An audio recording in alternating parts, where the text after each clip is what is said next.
and other things, whatever. and whatever. No hard, fast rules here in the old Greed Factory. So hit the button, and we should be. Except for if an appliance or thing costs more than $500, it automatically gives sexual favors. Yeah, That's the only hard fast no rule. gratification and expensive appliances. Checking the audio. Or thing costs more than $500, it automatically gives sexual favors. Yeah, I'm there's actually no on the repeating audio No log this time. gratification and expensive appliances. All right, we should be good. I missed what you said, Andrew. No, I said I'm actually on the repeating audio log this week. Because usually it's just From you the and Nathan. industrial Oh, wastelands of Michigan to the fruited plains of Iowa, this is the American Greed Factory. Why will they do it sheer perversity?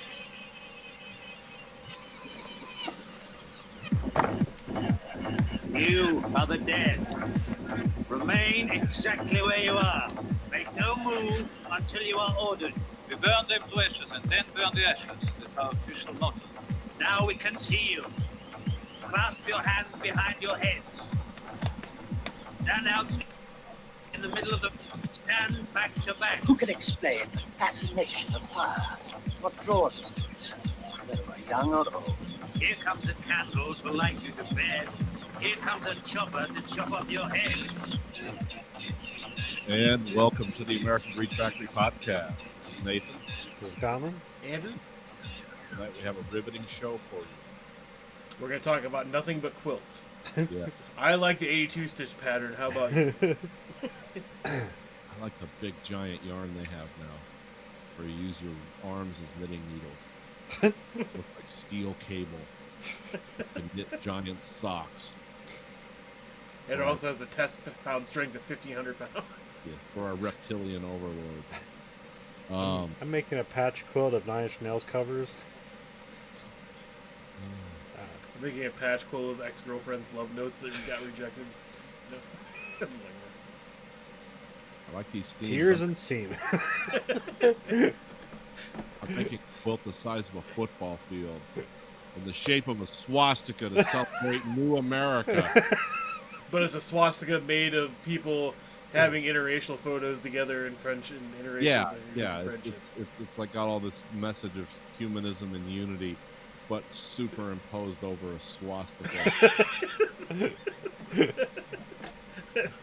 Like, I'm going to use this shit for my purposes. We're taking it back. Just like the OK symbol is now a racist symbol, because, that should be a thing. Yeah, So- well, that's Yeah, just- that stuff took me by, I guess, surprise, because I don't hang out with white supremacists. But why not? well, I guess it was in the Marine Corps. So. But I remember that being like a thing where it's like somebody would make that symbol, and like if you look down on it, that you punched them. Yeah, I remember that. Okay, yeah. So that's all I thought it was. That and an OK symbol, but now it's a hate crime. Well, I think me. What do I think it is? I think it's just the internet Yeah. trying to co-opt things just to start shit. Like, nobody's doing that for white supremacy. It's just we're going to say it is, and then other people are going to hear it is, and then they're going to do it for white supremacy, and it just becomes this snake eating its own tail, like a lot of this shit on the internet. Like, hey, if I go like this and say, hey, your car's fixed or whatever, I'm not swearing my allegiance to the Aryan Brotherhood. Neither is 99% of the population. But this is something that people, want to go out and do because this is what happens this is what happens when civilizations collapse. We start like focusing on things like this, and even though the country, Does that mean a civilization's healthy when you can focus on No, things I that are mean- completely unimportant? it does when all the problems are solved. But when half the country lives in poverty and like I'm getting fucking Amazon shit stolen off my porch, it's like, yeah, okay, we have to. There's other issues here we have to worry about. This is what happens when people just want to be distracted and don't want to think about how fucked we all are. Oh, Merry Christmas, by the way. This is our Christmas episode. We used to play a Jethro Tull song about Christmas, which I thought was cool, but can't do that anymore. Because We'd subtract our European listeners. rap European fan base can't get enough of these hopeful messages we send out over the internet. No, I mean, I will agree about the whole, like, everything's kind of being fucked in a handbasket type of thing, because it's like, yeah, people don't seem to care about the actual problems facing them, and they just seem to care about, like, who was kicked off The Bachelor last week, or Well, no, who it's won like, the fucking Masked Singer and shit anymore. like I always say that it's like, it's just when people complain about that stuff loudly, it's just because they're disenfranchised, and if they complain about things that are important, they realize that nothing happens. So they complain about the things they can change, which is completely unimportant things. Well, and I also think our values are fucked up too, because you know, if you go through Facebook a lot, which I do, you know, Well, there's your sometimes- problem. well, not, I don't go across it because I'm looking for solutions, that's for sure. But sometimes I go through it, and like there was something about a kid needed a wheelchair, and like all these employees at Home Depot got together and like fabricated one to get, and it actually looked pretty cool. But the reason they did is because, well, the insurance company, whoever this kid's like health insurance, they wouldn't provide a wheelchair, you know. And it's like, but they told this heartwarming story about how all these people pulled together, these plucky, ambitious people, and like, isn't that hopeful? And it's like, no, that's fucked up. That a bunch of people have to knock together a homemade wheelchair because the multi-billion-dollar healthcare corporation isn't sure whether a kid needs a wheelchair or not. It's like, you know, these are stories that come out around Christmas, and they're supposed to bring hope, but I read them and it brings dread. It's like, how fucked up are we where that's normal? Like, that's just... No, and That's sort of the dichotomy of Death Stranding. It's like the magical, like, if we pull our resources together, we can rebuild America. And it's just like, oh, we've fixed the infrastructure and everything's gonna be okay. It's like, this is a fantasy. No, but that's what you should.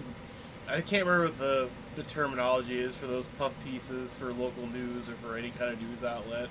Where, because I watched a whole half-hour segment about researching that and going through it, and they eat it up because it's like, oh yeah, you know, we could talk about how people are helping each other, and we don't have to be depressing by talking about, like, oh yeah, like, real life story about a kid that sold lemonade for over a year that was fucking deaf and handicapped to pay for his adoption fee because nobody would adopt him otherwise or whatever. And it's like, a 6-year-old handicapped kid had to use child labor for over a year to get himself adopted.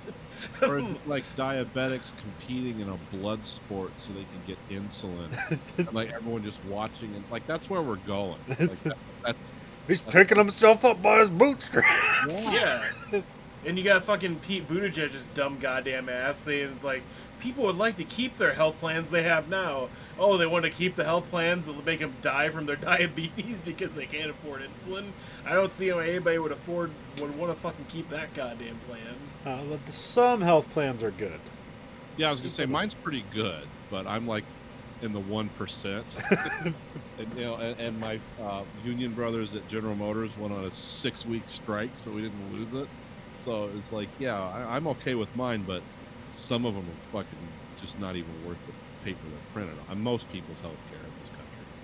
Yeah, and that's the thing. Either you don't have it or you don't have any kind of coverage. Like, I'm one of those people that's like, I can, like, you know, go to urgent care and pay $30 and pay $5 for a prescription. But if I need anything more than that, I'll seriously considering, like, how much can this wait? Like, how much, like, unless I literally need to live now, like, I'm not going to the hospital for anything. Cause Well, there's one comedian, and I don't want to claim this because somebody said this, and I'm not sure what podcast it is. I didn't invent this though, but I'm going to repeat it. Is half of America is one car accident away from bankruptcy. Like, that's how fucked up this country is. Like, I don't think that's a comedian. I think that's like an actual national statistic. that was a humorous quip. But no, that was Warren Buffett. I don't know.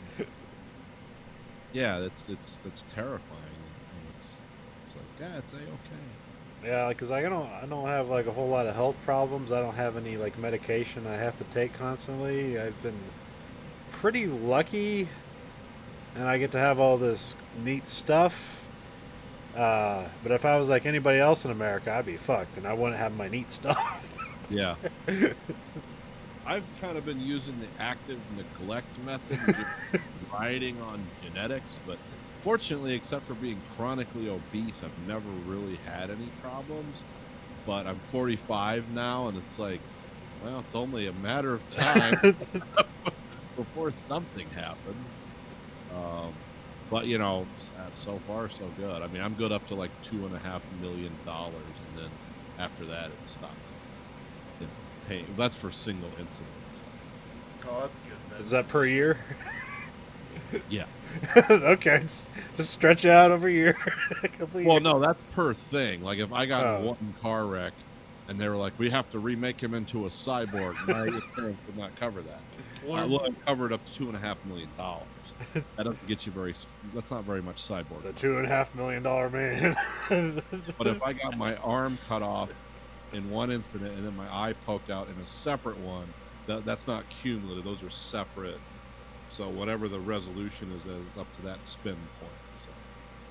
Well, that's good because I mean, I don't think I necessarily have a cap on expendages on my thing. It's just I have to pay so much out of pocket first before they even cover anything, which is the main problem. Yeah, was the deductible? You got like a $5,000 deductible. Yeah, like $5,000 or $6,000 before they'll even cover a goddamn thing, and it's every year that gets wiped out, obviously. And like if my work, if we switch to ours, I think I'd get like $2,000 a year I can use. It rolls over, and the max is 6. So basically, if I like was really healthy for 3 years, I could pay for 1 year of not being healthy. But like I don't know if that's a gamble or not. I always found it was kind of weird where it's like I had to replace my car window because somebody shot it, What? and I was like, well, there's $300 out of my pocket because it's a $500 deductible. So it's like, well, too bad I didn't have like $500 worth of Fucking damage. You should have shot it a few more times with a gun. Shoot through the engine block. But I remember like one time I had like it was an accident in the snow, and like the fender got fucked up, and it's like they gave me money because it was just like so much to actually repair it. It's like, here you go. It's like, that's weird. Yeah. Weird system. Yeah, and that's why I didn't like my focus with the fucked up bumper and shit when somebody hit and run my bumper like 2 years ago now, where it's like, should I fix this bumper for like the 6th time that somebody's rear-ended it, or just let it go finally and not pay money into the system? So, fuck it. I have a dented bumper.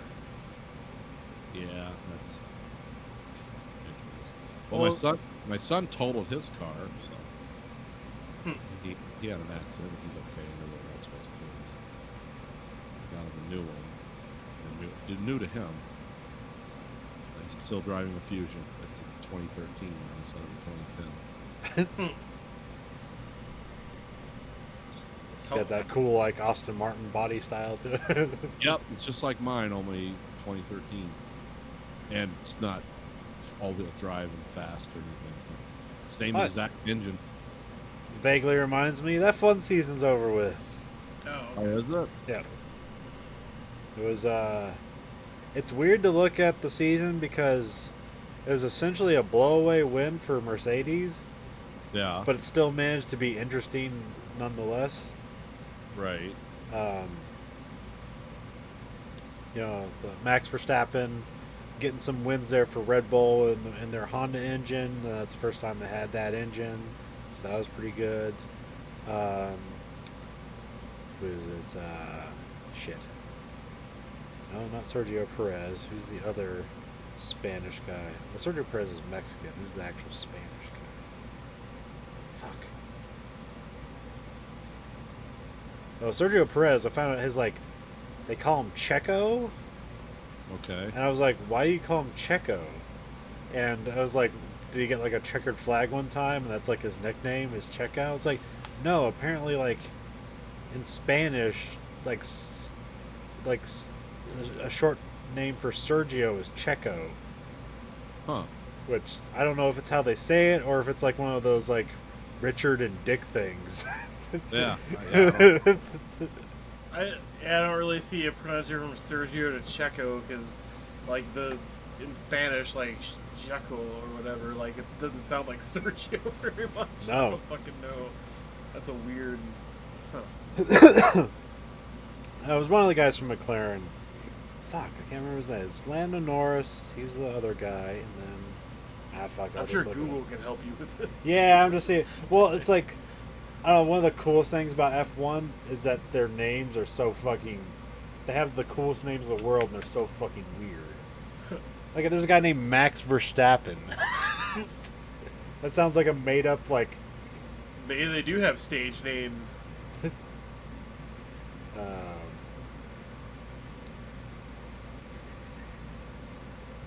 Oh yeah, there's like yeah.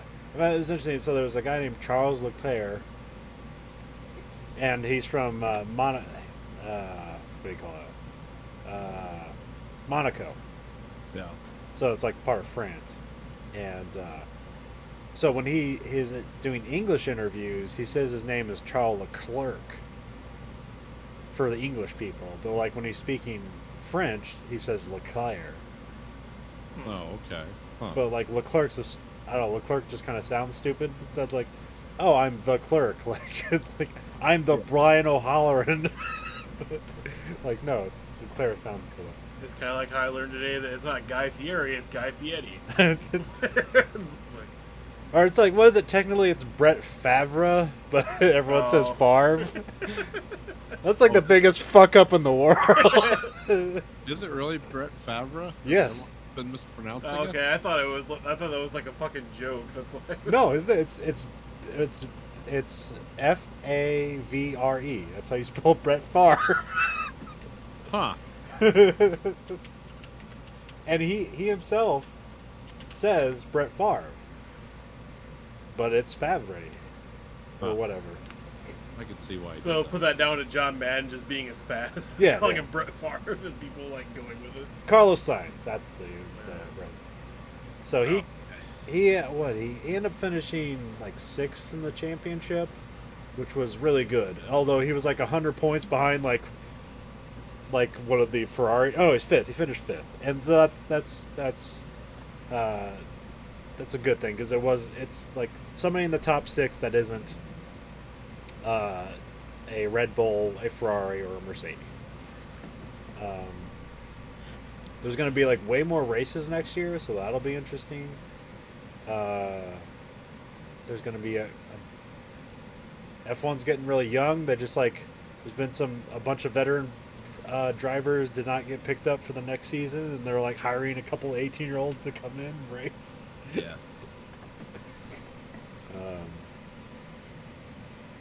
But yeah, it was the first season I actually kind of watched rather than just like I listened to a podcast, and it's next year will probably be it'll probably be about the same because they're not changing specs till 2021. 2021 should be really interesting because they're going to change the cars around to be the ground effect thing, so there can be closer racing. And then also they're like changing how the money works, so you can't just like spend your way to win. Oh, Like, okay. You're gonna have like damn a. That's so fun in the American sports. Why can't we just spread that love everywhere?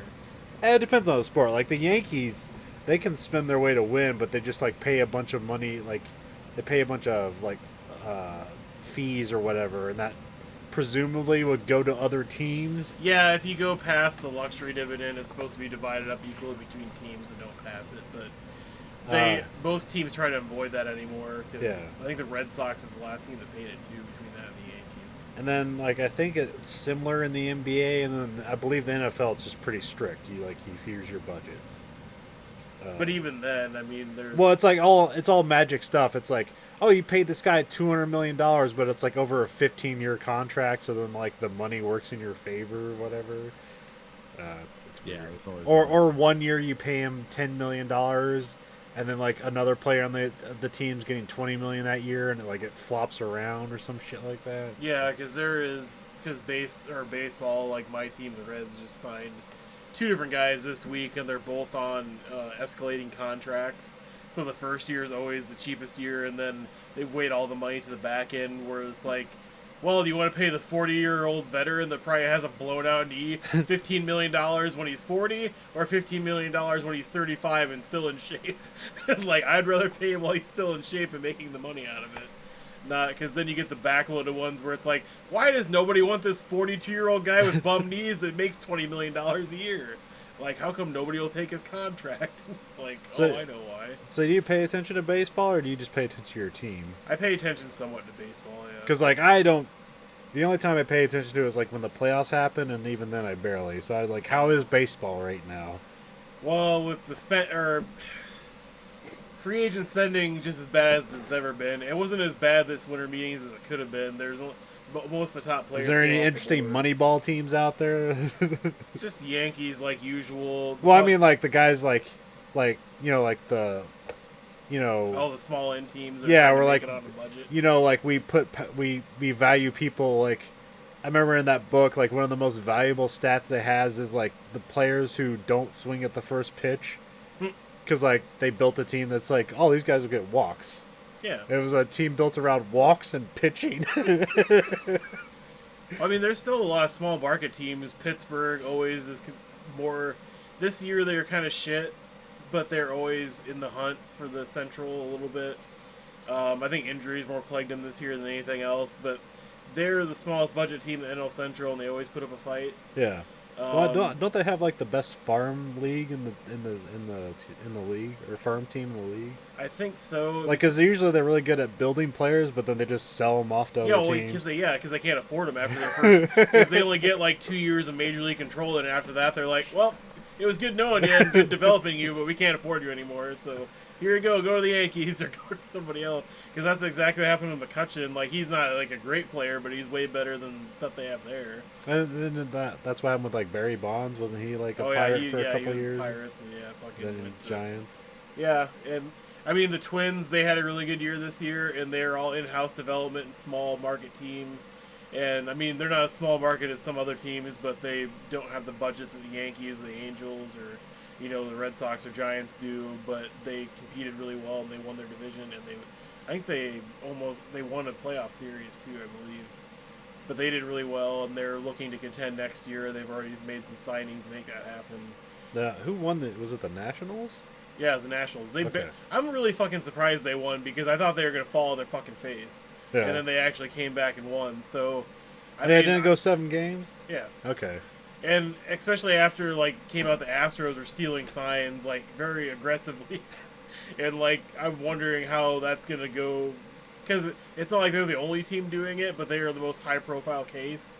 Since obviously they made it all the way and they almost won the World Series again. I saw a video and I didn't understand it at all until somebody pointed it out. But it was it's just a video and it's how's it stealing sign? But it was the guy on the PA was hitting the music at a certain beat to give a sign away or something like that. Yeah, I didn't read all the story because it was very vague to me too when I was watching it, because I was looking for some where somebody's has binoculars or something, or some huge Well, red yeah, there's somebody flag with sign. binoculars, but then they feed it to the guy who runs the music over the sound system, and sometimes I just have those drum beats where it's defense, boom, boom, stuff like that.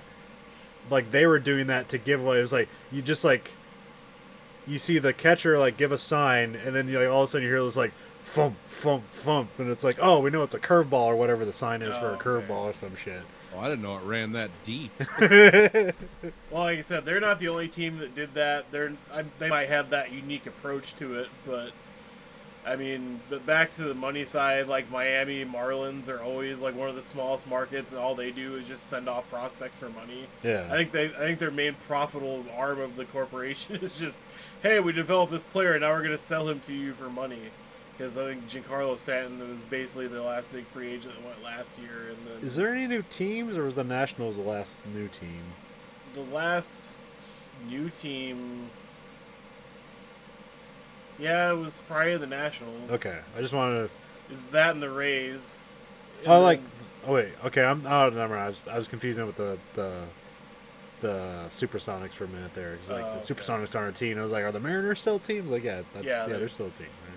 they're a much maligned team because they're trying to do the same thing the Yankees are doing, where they spend big money on big names that hasn't paid off for them yet. Does Nintendo still own the Mariners? I don't know. I know that they had the same GM till this year, and then they finally fired him because he wasn't doing the job. Okay. He kept spending money on big, like, oh, this guy was playing for the Yankees. That's paying more than the Yankees were paying him, and then he doesn't pan out at all, and people are like, why the fuck are we paying this guy $25 million a year? It's like, oh, yeah, because he was part of the Yankees, that's why. And then the NBA seems kind of interesting this year because the Lakers are doing good with LeBron, but LeBron usually does good, but last year it kind of fell on his ass. But, like, man, the Warriors just, like, fucking fell off the planet. Like, what the fuck Didn't happened? they trade away a bunch of people? Was it trades? Because I thought it was, like, trades and injuries that killed them. Oh, okay. I knew they traded away, like, one of their best players for, like, no fucking reason, basically. Just because, like, oh, yeah, we can't keep him, so we're just going to trade him. Because they went from going to the Finals, playoffs 5 years in a row, winning 3 of them, and now they're last place in their division. It's fucking crazy. Or in the conference, last place in the conference. Like, they're like 2-27 or something like that. Well, this will mean a fire sale at the end of the year for Yeah. whoever's fucking there, and I mean starting young again. I mean they couldn't dominate forever, but yeah, They could have like probably been part of the finals team for the next 2 or 3 years with the team they had. Well, I thought, like, the thing that was unique about them was about how, like, was their offense and how they'll just, like, throw up 3-pointers like nobody's business. And, like, because that was the statistic that's, like, off the charts for them, is just how many 3-pointers they shoot and make. Because, like, fucking what's his name? Curry. Yeah. Like, if you, like, see, like, a trajectory of, like, the best 3-pointers in the league, and, like, you think of, like, Reggie Miller or, like, who are the other, like, like, Dale Ellis, like, all those, like, the fucking NBA Jam era, like, 3-point shooters, like, they're, like, they were here, but, like, fucking Del Curry's, like, fucking 3 times above them, because he just fucking, like, 14 3-pointers a game. Well, because I remember fucking like the Bulls' heyday, because you had fucking Scott Kerr and Scottie Pippen. Steve Kerr. Oh, Steve Kerr, sorry. But between those two guys, and then more recently, I'm trying to think. There's a guy that played for the Kings that was really good at it, and I can't remember his fucking name now. He's like a Ukrainian guy. Okay. And I can't think of his name. I did see highlights from fucking not Warriors. God damn it! I think it was either Sixers or Pacers. Like 2 deep fucking threes, like back to back by this one guy, and they're like fucking perfect. And I was like, man, that guy's fucking good. Like I wonder what his 3-point percentage is in regular game, because like you should give him the ball a lot more. Well, I thought, like, other teams were just starting to just, like, toss it up. Because, like, if you watch NBA players practice, they can just, like, sit on a chair at half court. If nobody's guarding them, they can just, like, shoot 3-pointers sitting on their ass at half court. I'll make them all day. But Yeah, I'm meaning to kind of get back into like watching some NBA stuff, but I don't think anybody really has like free games streaming on like stream services, right? no, because everything's ESPN or TNT. Yeah, because I And know at then least ABC NFL and when it gets to the playoffs. Oh, okay. Well, I guess that's free. Oh. Well, because I know. So yeah, I believe like Saturday ABC has NBA games. Because I know NFL and MLB have some streaming stuff for like certain games during the week, or certain games in general during the month for free on certain services. But I think NBA hasn't really. Do they have their own streaming service, or do they just not really embrace that yet? I don't know. I remember logging into NBA, like NBA.com when the playoffs were going on, and I don't remember like doing like a cable sign-in or anything. So I believe I just watched the game. Because it was a playoff game, so I guess technically it was like over the air free, so they might have had it on their website as well. But, No, because it'd be interesting to, especially that, and I need to start watching like NHL again, because like I've been meaning to try and get back into that, because I used to like hockey back in the day. I haven't watched the game for fucking ever though. yeah. The only thing I thought was really interesting, it was either last year or a couple years ago when the Las Vegas Knights made it to the finals in their first year of existence. Yeah, I think it was like 2 years ago. Yeah. Because the NHL did something crazy. I think they should almost do now in every major sports league, where they just like let people fucking open draft from every fucking team. Last place team open drafts all the other teams. It's Well, like, I heard that's like a rule. So like, say there's say a say an NBA plane was carrying the team and that plane crashed. Yeah. So that's what would happen for Oh, in the the- NBA. If an entire NBA team died, then everybody, like, what happens is, like, they then draft a team from all existing teams, and all those teams can do is, like, nominate 2 players that they can't draft. So it's like usually like their top 2 players are undraftable, but like if you get a team of like the best third guy in the league, like you can make an amazing team with like the best third guy in the league from every team. So what you're saying is, They're if your I- favorite. if I ever become a billionaire, buy an NBA team, sabotage the jet, kill everybody, and then start a sports dynasty. Okay. I'm loving that shit. And give people hope afterwards. I would buy 2 teams. I would buy an NBA team and then an NHL team. Crash the NBA team into the NHL team stadium. And then open Den draft of Honor. open draft both teams. But before I do that, make a fire sale, get rid of all my best athletes, and then just You take did that in the plane crash. No. Okay, we double up on the cheat. Okay, so you just say you're rebuilding on both teams, so you go young, and then just get kids that look promising but aren't, and then just kill them all. To get really good talent from across the leagues everywhere into your stadium and be like, this is a horrific accident. I can't believe we're in the championship with both teams. We won. What a This is tremendous honor to the this team. is for you. America. We did it for you guys. Well, actually, you guys did it for us unintentionally. We did it. We all win. Everyone who's still alive won. Yeah, we should start making that now. There's that, and I think you weren't here last week, but it was talking about. There was an article in the New York Times about how.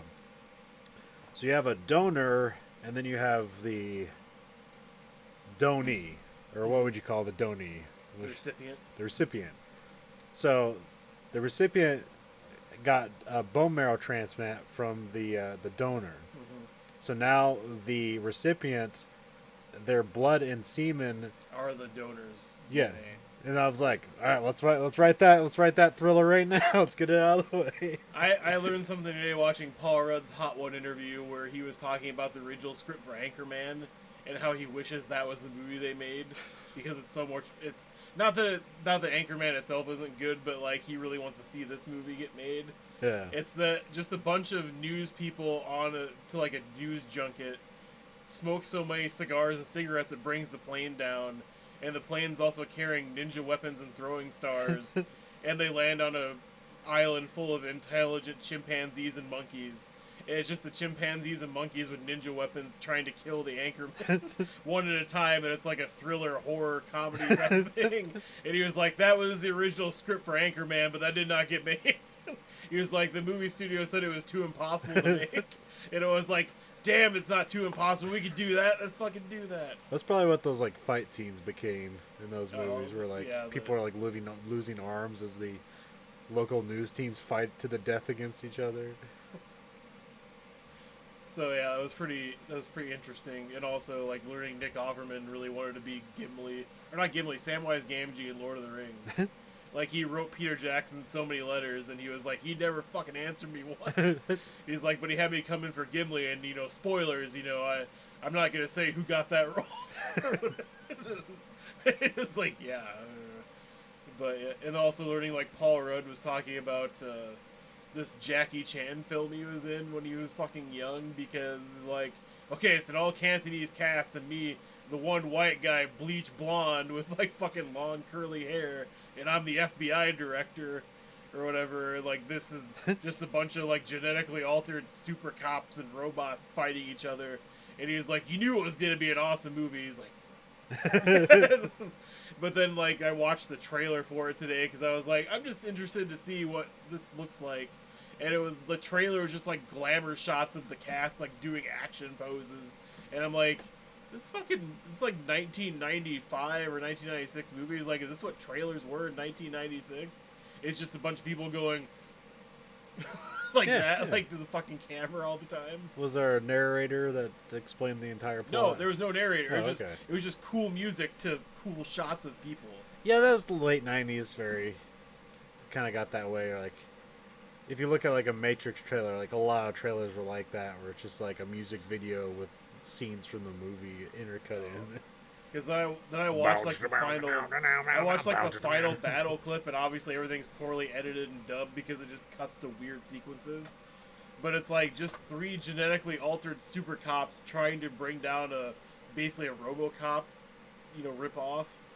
And then they're like, the 2 guys go for its arm, and the one guy goes for its legs, but just keeps doing this to the robot's legs. And I'm like, yes, hump the legs, Ricky, bring the robot down. Hump the legs. We'll embarrass him to death.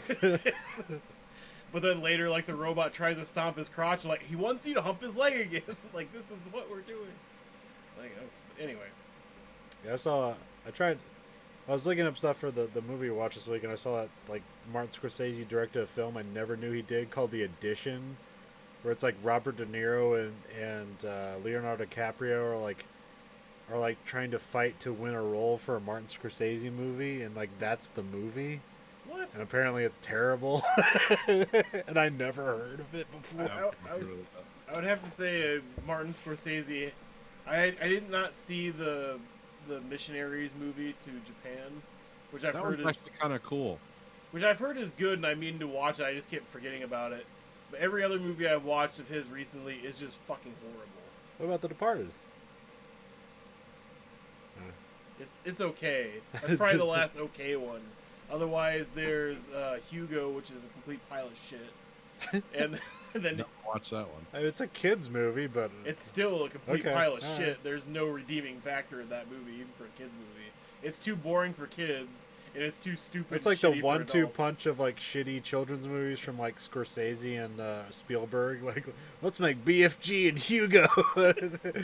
Yeah, I didn't see BFG. I didn't hear good things. No. But Spielberg for me has been I haven't seen a good movie from him for a while either. But I didn't watch Bridge of Spies. But Yeah, I mean, his drama stuff is good, but I just don't care to watch it. I'm trying to think of his last like actioner that he did, but I'm pretty sure there's something of his recently that I like. But was he involved in the last Indiana Jones movie in any capacity? he directed it. Oh, okay. I couldn't remember if he directed it or He produced directed all of them. it. Oh, okay. He also produced it. I mean, those movies are all about like George Lucas produces, Spielberg directs. Like that's Yeah, that's what I thought the lineup usually was, but I'm like, I thought maybe since the last one was so off key that maybe Spielberg didn't have his hand on that one as much, so that's why I was like, well, maybe he didn't direct that, and I'm like, oh, he did, okay. Because he seems to go very CGI heavy and flashy anymore. He doesn't really seem to rely on practical effects as much. Oh yeah, he did Ready Player One, which is fine. It's the It's movies, a serviceable movie. huh? It's a serviceable movie.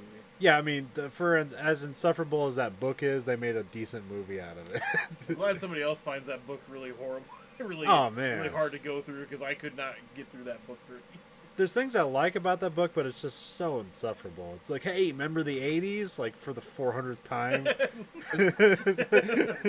It's like, yes, I thought we were past this on page 2, but apparently we're not. No. Okay. Oh shit, what was that? But isn't Martin Scorsese like still doing like a Hulu movie or whatever with Leonardo DiCaprio? Yeah, well, they're supposed to do that Devil in the White City Yeah, that's what I thought. But thing at some point, but it's like in production limbo or current production. I don't know. Maybe they're waiting for the weather to get right in Chicago or something. Yeah.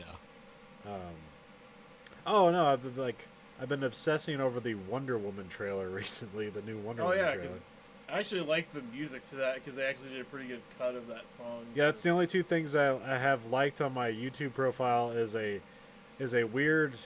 It's called Orchestra Obsoleta or something like that, where it's they take musical instruments like from like before the 1900s and make Blue Monday with it. It's really cool. Oh, yeah, I watched that. And so now, then I just like the guy who made this version of Blue Monday. So now the only two things I like on YouTube are Blue Mondays covers. Yeah, because I mean, I own every commercial version of Blue Monday, and I think it's an awesome song either way. Yeah. So when I like heard Hey, even that, Orgy version of it is good, and that's a terrible band. yeah, I know. And that's the thing. It's like the original fucking song is fucking remarkable. The Orgy cover is really good, and it's like, and at first I was like, this is a lot of elements of the original song. I went back to listen to the original song. I'm like, no, this is fucking different. I'm like, holy fucking shit, they did a really good job with that. Yeah, I really like the swelling orchestra that like occurs throughout, and then like there's like a scene in the trailer that like I just watch over and over again, and I hope it's cool in the movie. But it's like the music's starting to swell, and it seems that Steve has been captured by some like army guys from the Middle East or something, or Yeah. Russian, and they're Yeah. driving this convoy, and like all of a sudden like this big like transport truck starts to do a cartwheel, and then around its like second turn, Wonder Woman just like pops up behind it, and then like they cut to the back of everything. You see her just like flying up the air, like grabbing for the winds. Like obviously she's not flying; she's kind of out of control, but has done something to fling herself in the air. And then they cut to Steve just like looking up, and I was like, "What the fuck just happened? That's cool."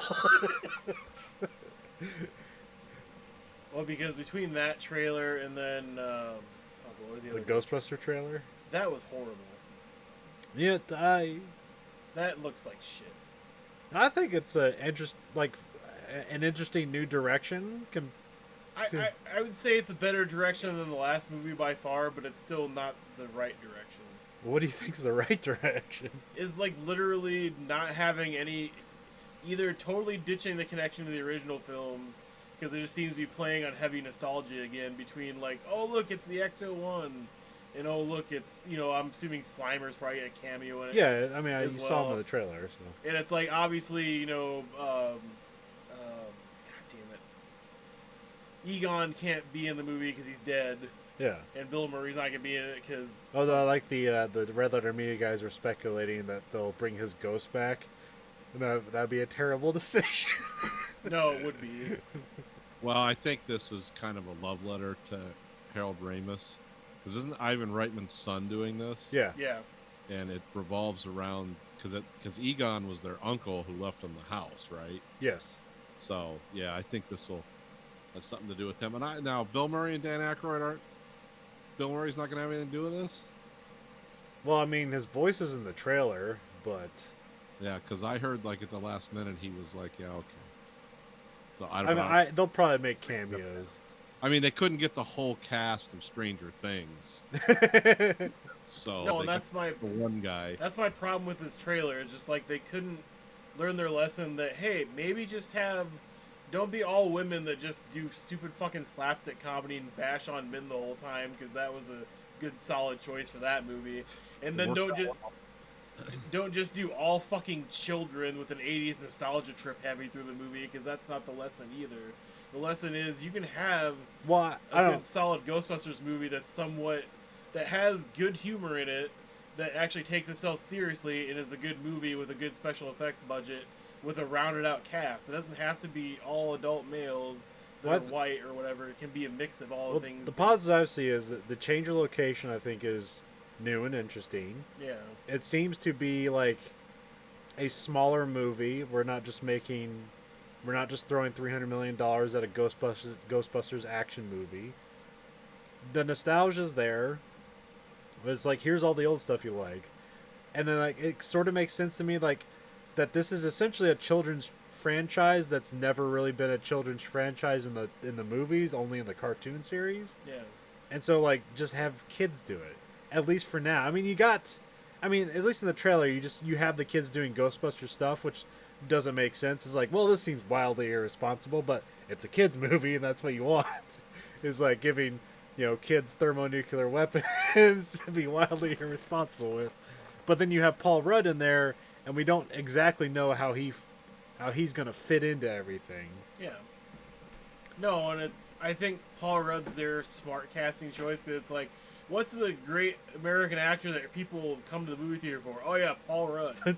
Because he plays comedy, but he also plays serious, and he's likable. Yeah. So, I mean, that's a good casting choice. I don't know if it's a good fit for the movie, but it's a good casting choice. I just don't know what the movie's gonna be, because I also like the the actor they have for the mom. Like I fucking love her Oh, and okay, I everything. didn't really know.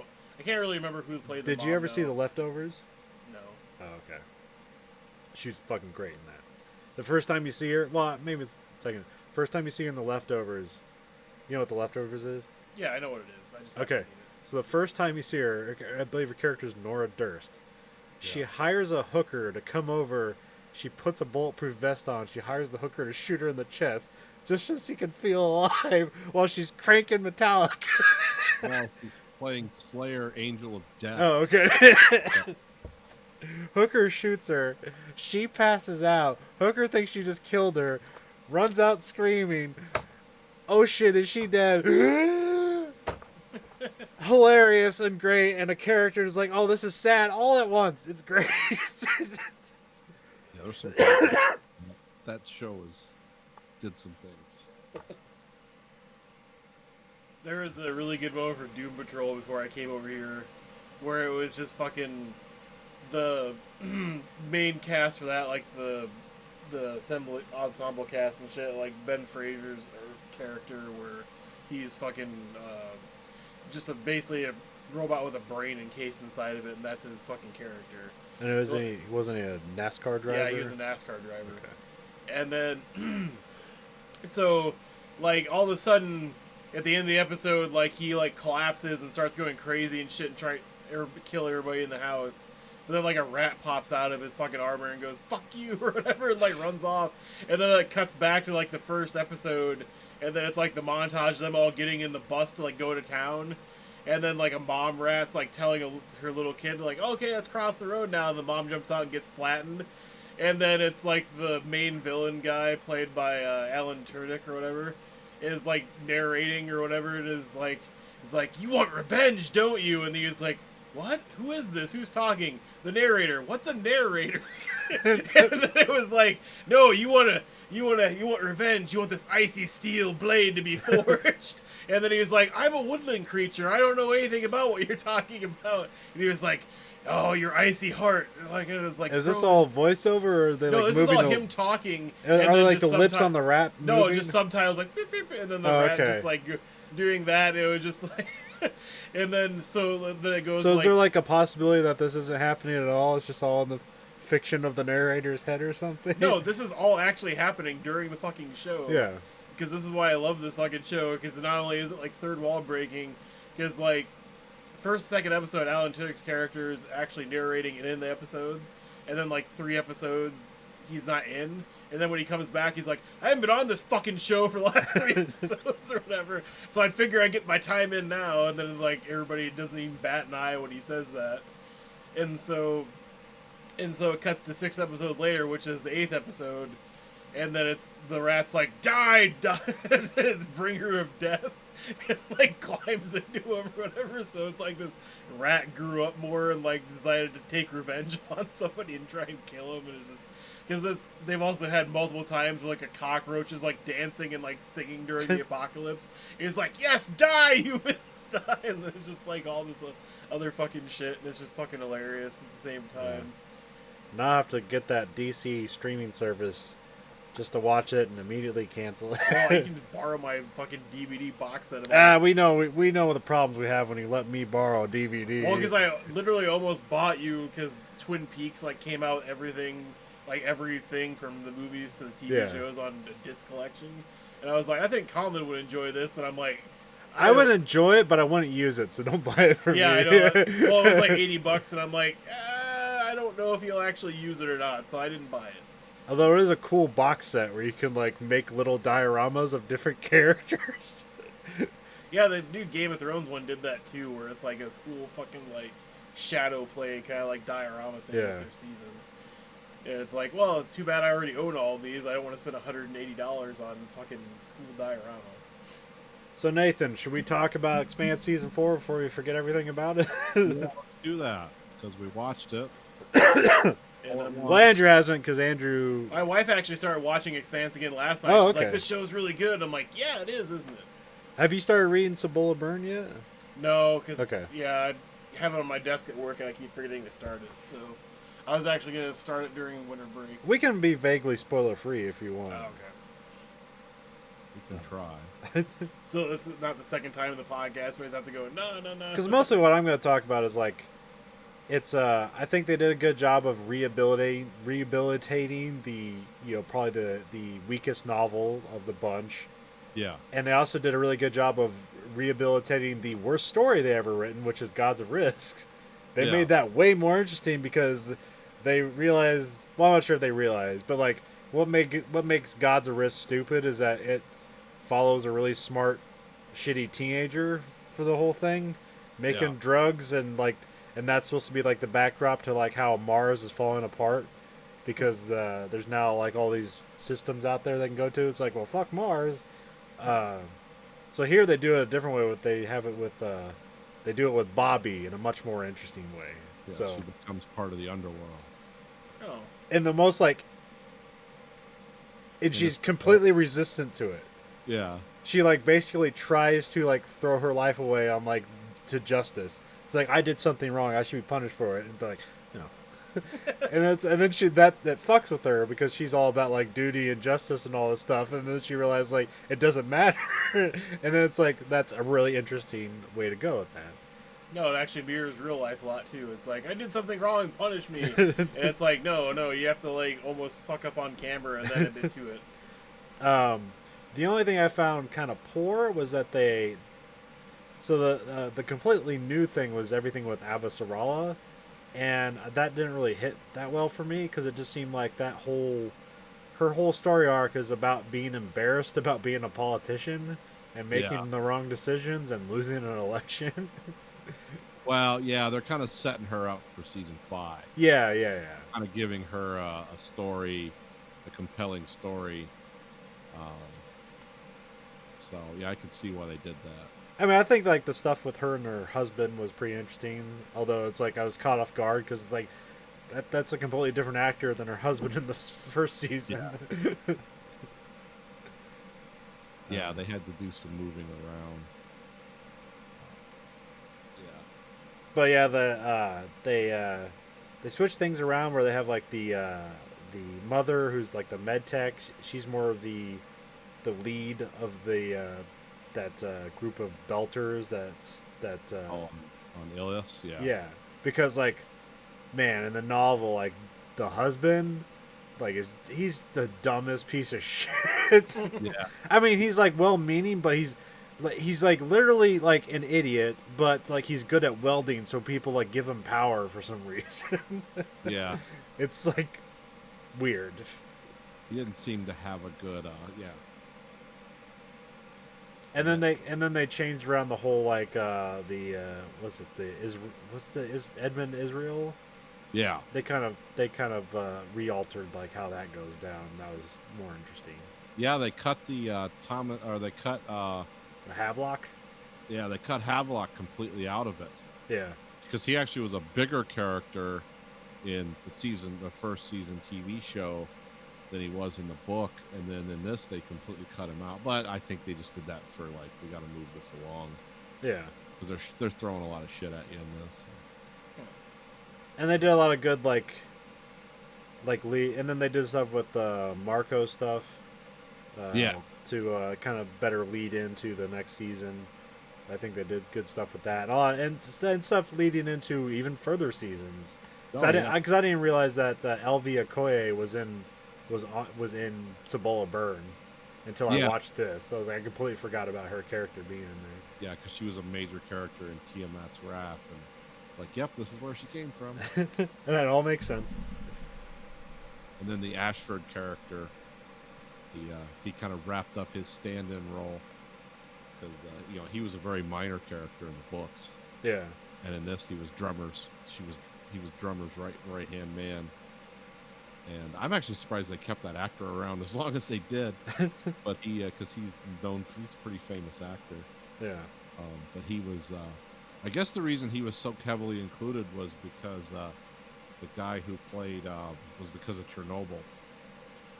Because the guy, who's the main actor from Chernobyl? Fuck. The English guy. Why can't I think of his name? Yeah. Anyway, I'll look it up. Yeah, look it up. Because I had all this down here. But yeah, that's why that actor was in there for so long.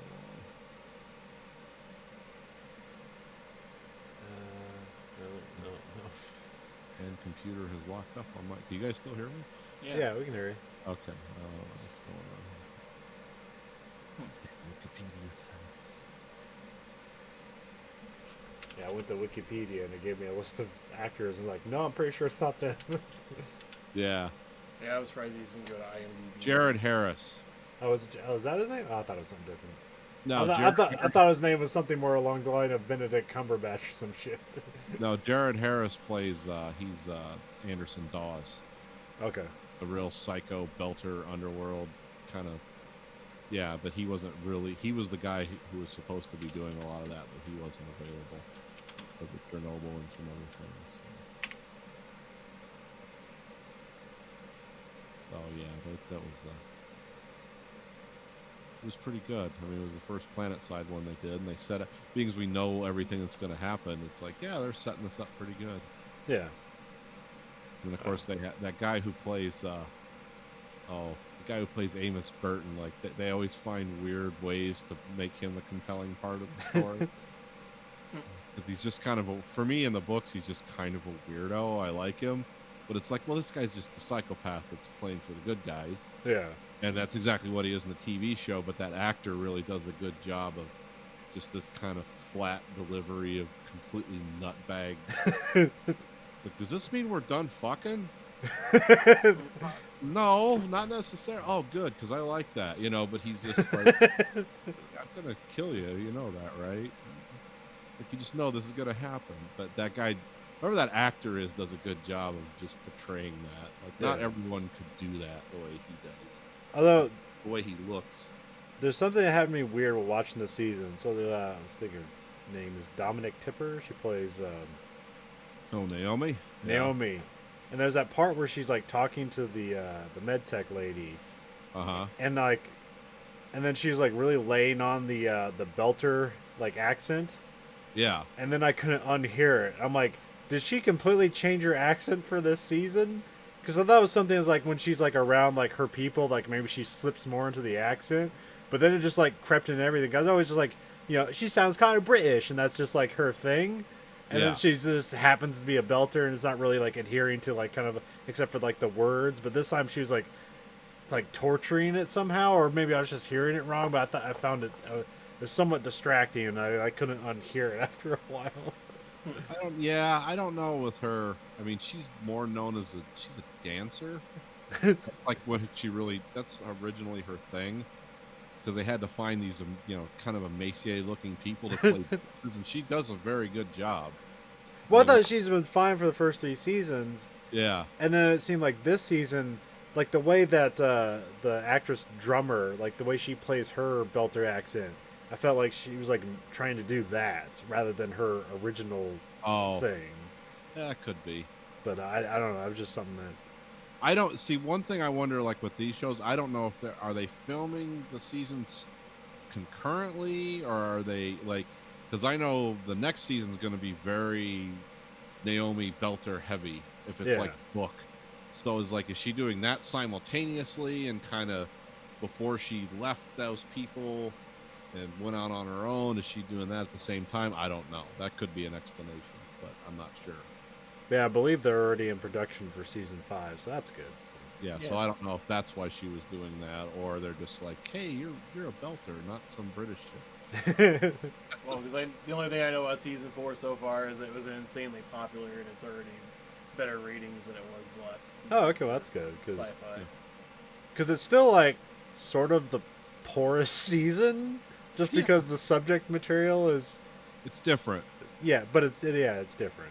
But also kind of like what was interesting and different about Cibola Burn is that it like got away from all the like the world politics. It's like here's a Western story, like you're just on the ground, and like we're not doing any of the big overarching world changing events anymore. It's just kind of like here's this weird shit on this planet, and here's kind of a Western story.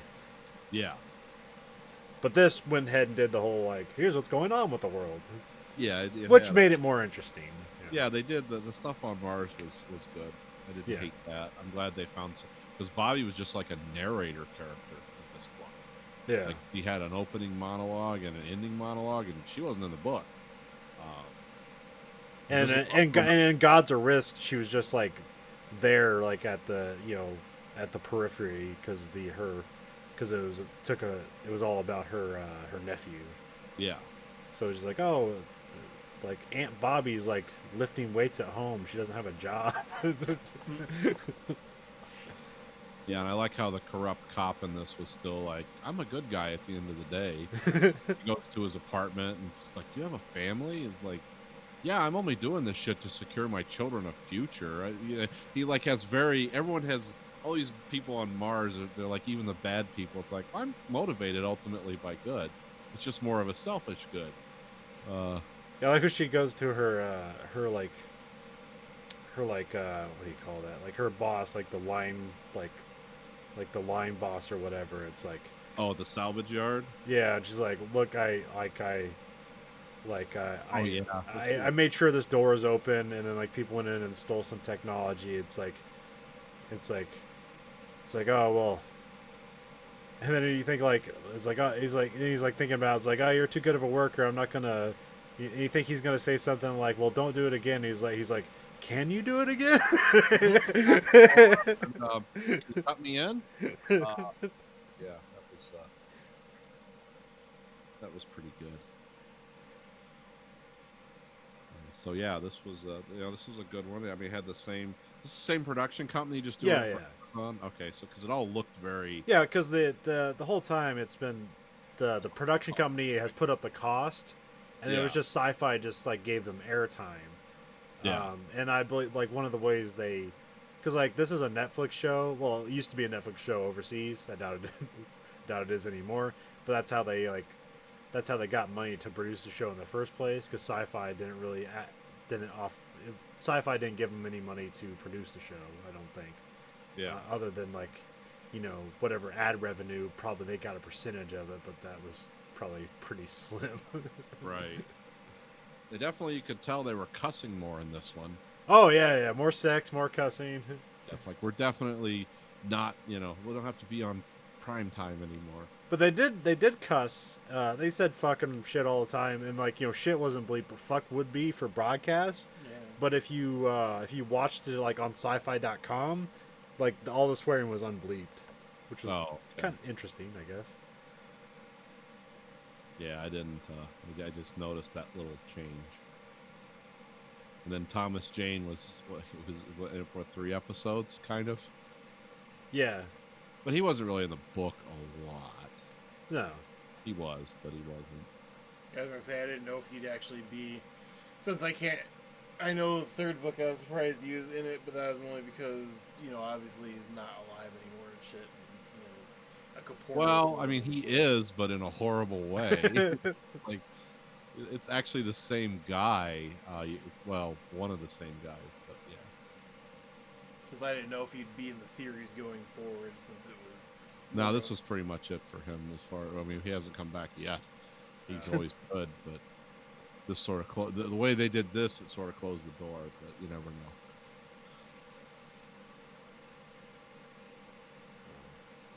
So, But yeah, it's good, and it's all available. You don't have to even watch it all in one big go. yeah, you can just watch it. I watched it over the course of 3 days. Yeah, I didn't know if that would be the case or not, because I didn't know if they'd keep it episodic and keep it like every week or something like that for a while. No, they just released it all at once. Because that's why I was like, it's like, oh yeah, the Expanse is coming back, and then I was like, but I was thinking about it as a week-to-week format, and I was like, oh wait, this is Amazon. They're just gonna release every episode when it comes out. I was like, fuck yeah. I got my next 2 days planned. Because I remember like there's a pretty big like production gap between the first and second season where like they took like a year off. Yeah. And it kind of felt like that too with this season. Like it felt like they took a year off, but then like when you realize like, oh, they're just gonna release it all at once, it's like, oh, that's fine. Yeah. I'm used to this. But also kind of feels weird. It's like it's the 4th season and like the 6th year of this existence of the show. Season 4, year 5. So we had some bests of stuff on here. So definitely some stuff I'd like to talk about. For best movie, you had Knives Out, which I haven't seen. Yeah. Yeah, and I haven't had a chance to go back to the theater yet. Maybe it's recency bias, but like because it's like the most recent movie I've seen. Yeah. But it was just a really good, whodunit movie. Okay. Very clever. It's fun. Great acting. Great directing, and yeah, it's just. And I don't want to say anything about it because it ruined the movie. So it's not a great movie to like talk about. But I don't know. Okay. Did anything come to you? Because this is like, I have this kind of vaguely the same list from last year because like I couldn't think of like a necessarily like what was my best movie of the year. So I came up with all these subcategories to kind of say like I didn't really have a best movie. I have to choose one, but also I didn't want to like condemn the year as being like terrible for movies. It just wasn't really there wasn't one that really like blew me away. Yeah, that's kind of where I am with movies. You have to wait for Denis Villeneuve to make a movie so I can be blown away again. So wait, another 20 years for Dune. Yeah, I mean, I'm sort of that way. This wasn't a good year for movies for me, but just because I didn't get to see a lot of movies, so I was really busy. Yeah. A lot of the weekend and that time was eaten up by football, and I just like to go to theater as much as I used to. So I would say like Endgame was really enjoyable and cool, but I wouldn't necessarily like tout it as like this movie should be lauded with all the money and rewards. It's like no, it got its money. It was enjoyable. I'm not gonna like say it's the best movie of all time. yeah, I mean, I liked Ford versus Ferrari. Okay. It was kind of cool. It was something that I actually knew a lot about that, and I kind of liked the way the movie changed it around and I understood why they did it. So that was enjoyable. It's kind of a piece of history that like some people that are really into racing might know about, but a lot of other people is like, how's this interesting? And they made it interesting. They did a good job with the actors, the cast, and the story. I don't think what else I saw in the theaters this year. I just didn't really do a lot of theater watching this year. Well, I mean, I think I made us go watch John Wick 3. Yeah, John Wick 3 was probably I enjoyed that a lot in the Yeah, 'cause theater. I'm trying to think. I know I saw like a comedy type movie I really enjoyed with my wife, and I can't fucking think what it. Oh yeah, the Long Shot was probably my movie. Of the Oh, year. okay.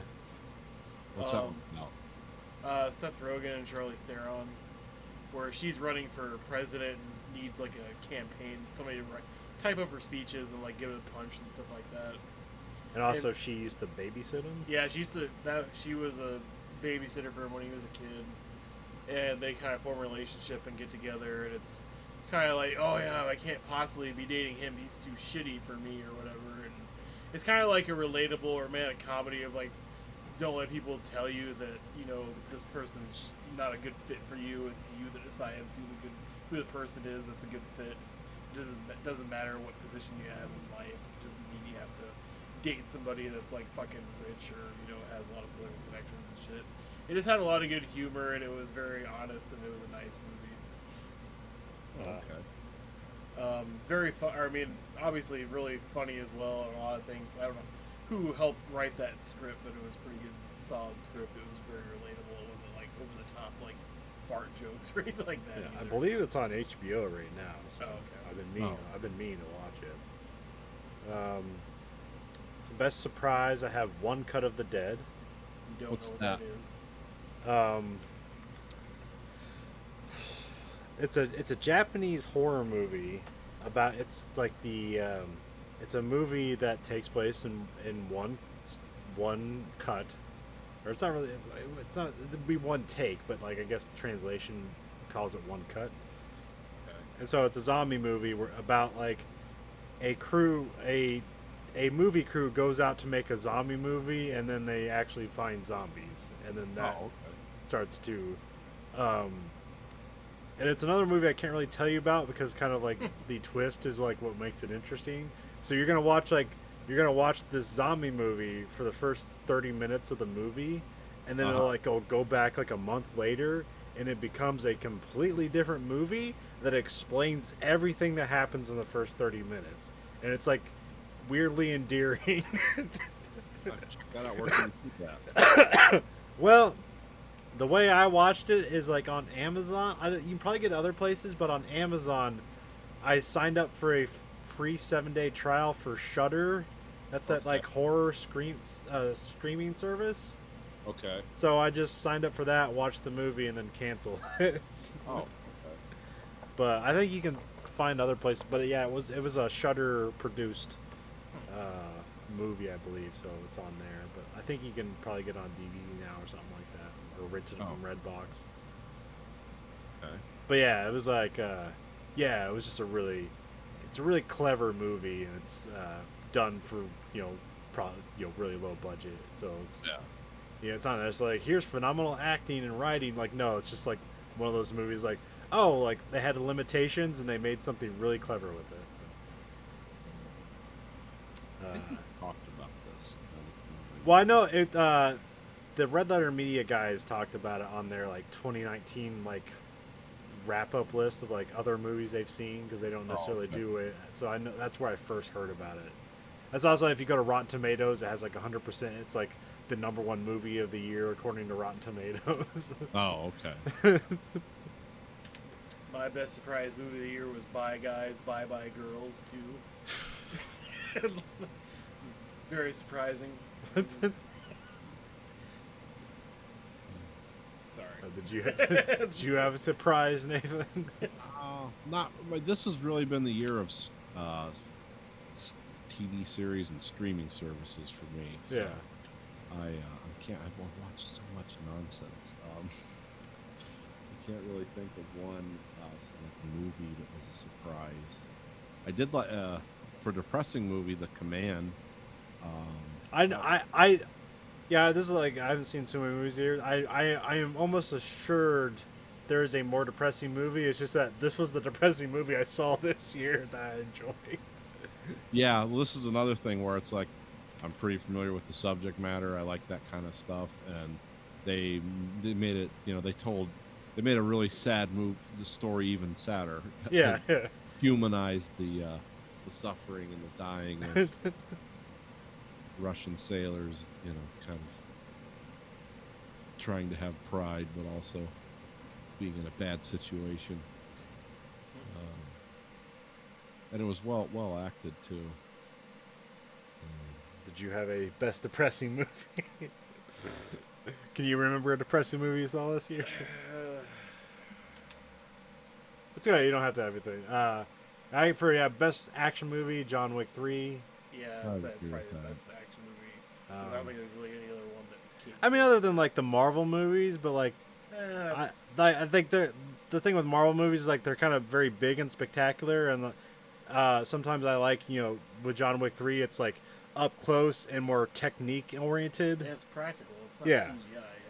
So I'm sure the dog stuff was CGI modified, obviously, because you can't get the intense physical reaction out of it as much. But that's still a lot of the work with the stunt people and the dogs too. Yeah. So that was very each action set piece was so different, and so there wasn't one boring part of that movie where it was kind of like, this just seems very familiar to the other gunfight that's happened. No, it was all very set apart. It was very dynamic and interesting. And even when you're maybe suggesting to yourself is this doesn't seem logical, you didn't give a shit if it was or not. No, I didn't give a shit if it was or not. It was cool. I don't go to John Wick for the realistic storytelling if that's what you're going for, no. Does it seem feasible? Sure. Is it realistic? Fuck no. So, I know that he recently said, or Keanu Reeves recently said, he'll make as many John Wicks as people want him to make. So, that's really good, because that means, basically, the money-wise, that series going forward should stay pretty constant what that's going to cost. Keanu Reeves isn't going to get bored and be like, yeah, I want $50 million to do this next movie now, instead of, the 12 or 15 I was making before. Yeah. So, hopefully that means we can get, another... I don't even know how much longer can you really drag this out for, 2 more movies? 1 more movie? I'm thinking one more movie, but you could always do more stuff because now that they've introduced the whole weird ballet assassins and weird like MMA assassin Yeah. technique, like we're grabbing children off the street and turning them into assassin stuff. Like you can do, because I know they want to make like a ballerina assassin movie based in the John Wick universe. Yeah. Well, because like Halle Berry's. Yeah, character it was getting like a his head Halle off. Berry movie. Yeah. Yeah, and then I mean, just have like a dog version of John Wick too. Just like somebody kills John Wick and the pit bull goes on a rampage. I mean, because you Have you ever seen? There's a YouTube series called Cat Shit One. no, I didn't see cat shit one. It's basically so they animate like rabbits, but like they're tier 1 operators, like, and it's like really like intense like gun action that's like very like true to life, like. Yeah. And then you just, but it's like with bunny rabbits and fucking camels as the bad guys, the Middle Easterns they're killing. So if you want Dog John Wick, I got Cat Shit One for you. Right, the one thing I haven't actually watched the movie, and I'm kind of meaning to, not because I want to, because I think it's a horrible movie. Gemini Man. Okay. Supposedly the action set pieces in those are shot dramatically differently, that they actually are interesting action set pieces and well done. Yeah. But the rest of the movie is garbage. Yeah. And so it's like, I just want to watch it for the action set pieces. I did want to. I kind of wanted to see it in theaters when they had like because it was shot at like 120 frames per second. Oh, okay. And because like we play video games, so we're kind of used to like high frame rates, and I Yeah. wonder if that would have like seemed more natural to us, because like some people is like it seemed like unnatural and like unnerving, like nausea inducing, but I didn't. I I guess heard I do- terrible things. I didn't go see it. Oh, I guess I do actually have a best surprise movie of the year. Besides my bullshit. Because I was telling Colin about it. I watched it today. It was Rambo's Last Blood. Oh yeah, how was that? I actually thought it was actually kind of good. I mean, it's definitely not like an Oscar nominee or like anybody's best movie of the year review list, because it's not actually a good movie if like you're talking about acting or like special effects. Because for some reason, like, you go from them being on an actual farm with practical effects to them driving in the same countryside and it's horrible green screen the whole time. It's like, how hard would this have been to just go to the fucking road outside the farm and just go up and down that fucking road the whole time and just film with a real camera? Like, apparently really goddamn hard because they use really shitty green matte screen or whatever. Maybe it was a pickup shot, like, oh fuck, we need this for the movie, and then they just threw it in there. Yeah, But I'm not gonna sit here and make excuses for it. Oh, I know, but it's just, I don't know what the budget was, and I mean, it was like Rocky Balboa Pictures and like Lionsgate and shit, so, I mean. it's probably like $20 to $40 million or yeah, something. probably. 39 of it went to Sylvester Stallone. Which for the budget, I mean, it's actually pretty good. I have no idea if Stallone actually helped write the script or not, because I forgot to look at that part of it. So I'm not even sure if he I don't think he directed this one. I know he directed the didn't last direct it. one. It was like Adrian Rodriguez or something like that. Okay. I don't think the director did a bad job. I would say everybody else besides Sylvester Stallone did not do. I mean, the female journalist did an okay job acting. He did a better job acting than everybody else, but he was still kind of like unbelievable. There's a lot of logic leaps in it where it's just like, okay, but like the action's really solid. It doesn't pretend to be like some dramatic like him back and forth movie like, oh, I don't know if I should start killing again. It's pretty like, yep, we're gonna start killing again. It's time. Yeah, so I mean, I thought it was it's also really short, 89 minutes. Oh, okay. Hey, get It's- in, get out. Okay. Yeah, get in, get out. There's no like like I said, it doesn't muddy the water with a bunch of shit you don't need. Okay. It's just like quick, dirty, right to the chase. So, good movie. And then I have best weird movie, which I chose Velvet Buzzsaw because I have to. There has to be a weirder movie, but that was the weirdest movie I saw this year. Yeah, that's a good choice. What did I watch? I got on a Jake Gyllenhaal rabbit hole and I watched the Denis Villeneuve movie Enemy. Yeah. That's a really weird one. I like that a lot. It's almost along the same lines, but not quite as on the nose horror. Yeah. It's just bad people. But yeah, I agree. Though those movies, just watch both of those back to back, and drink some coffee and think about your life, because they're odd. And then like, Joker was a really effective performance, but I wouldn't think about giving that any kind of award this year, because I thought that movie was pretty much just a performance rather than anything else. Yeah, we talked a lot about it, and there were things I liked about it, but it's one of those things. It's like, yeah, I like this performance, but I'm never going to revisit that movie or Yeah, feel no. like I need to. And I didn't feel like I needed to go see it in theaters. I thought it was pretty much what you guys said. It was just going to be like, well, you really need to see this for Joaquin Phoenix. I'm like, well, that's great, but how's the rest of the movie? Oh, okay. Like, Fine, it's just fine. And then like I guess an honorable mention, because there's like this movie was really good and it really stuck with me, but I didn't necessarily like. It didn't feel like I don't know, but it was Once Upon a Time in Hollywood. Like it was really good, but it kind of like it was a slow build, and then like it all clicked in at the end for me. Yeah, But yeah, I guess that was another theater going experience I had that was pretty good. But I wouldn't necessarily call that my favorite movie of the year. But it was a really good one. Yeah, there were good movies this year. well, my weird movie of the year was Booksmart. Oh yeah. And not because it's weird, as in like, oh, you can't believe the crazy third world shit that happens. No, it's just weird because like the kind of humor that's like really effective in that movie, but also really off-putting. where it's just like you didn't think like a female version of Superbad could work so well, but it really fucking does. Like even better than the original movie does. So it was just, I mean, because I didn't think I'd laugh my ass off to like somebody. Basically, like, one of the female characters, like, masturbates, but she can only come by rubbing a stuffed animal on her vagina, and it's the same stuffed animal. But then, like, Will Forte and then Lisa Kudrow play her parents, and then she's, like, going off to Africa to make tampons for women so they don't die from lion attacks and shit, because, menstruation and crap. And so they're like, oh, don't forget to pack your rabbit or whatever. They're like just rubbing it on their faces and being like, oh, don't go, mister. And then they're both trying to like hold it in from like either dying or dying of laughter at the same time. Or just like them, like since one of them identifies as a lesbian and like they're in the back of the car of the Uber and their principal's driving the Uber for side cash.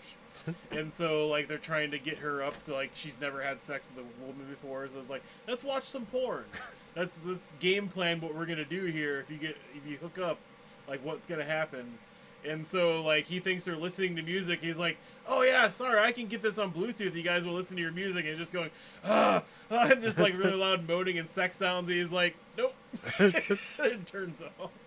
And it's like also the guy character from Netflix show, Cancel This Year, Drew Barrymore and Timmy Opulent. St. Clarita Diet. Yeah, the teenage boy, the friend or whatever, he's in it too, and he plays a really effective, like awkward character in that movie too. It's a very heartwarming movie and a really weird comedy that's very effective.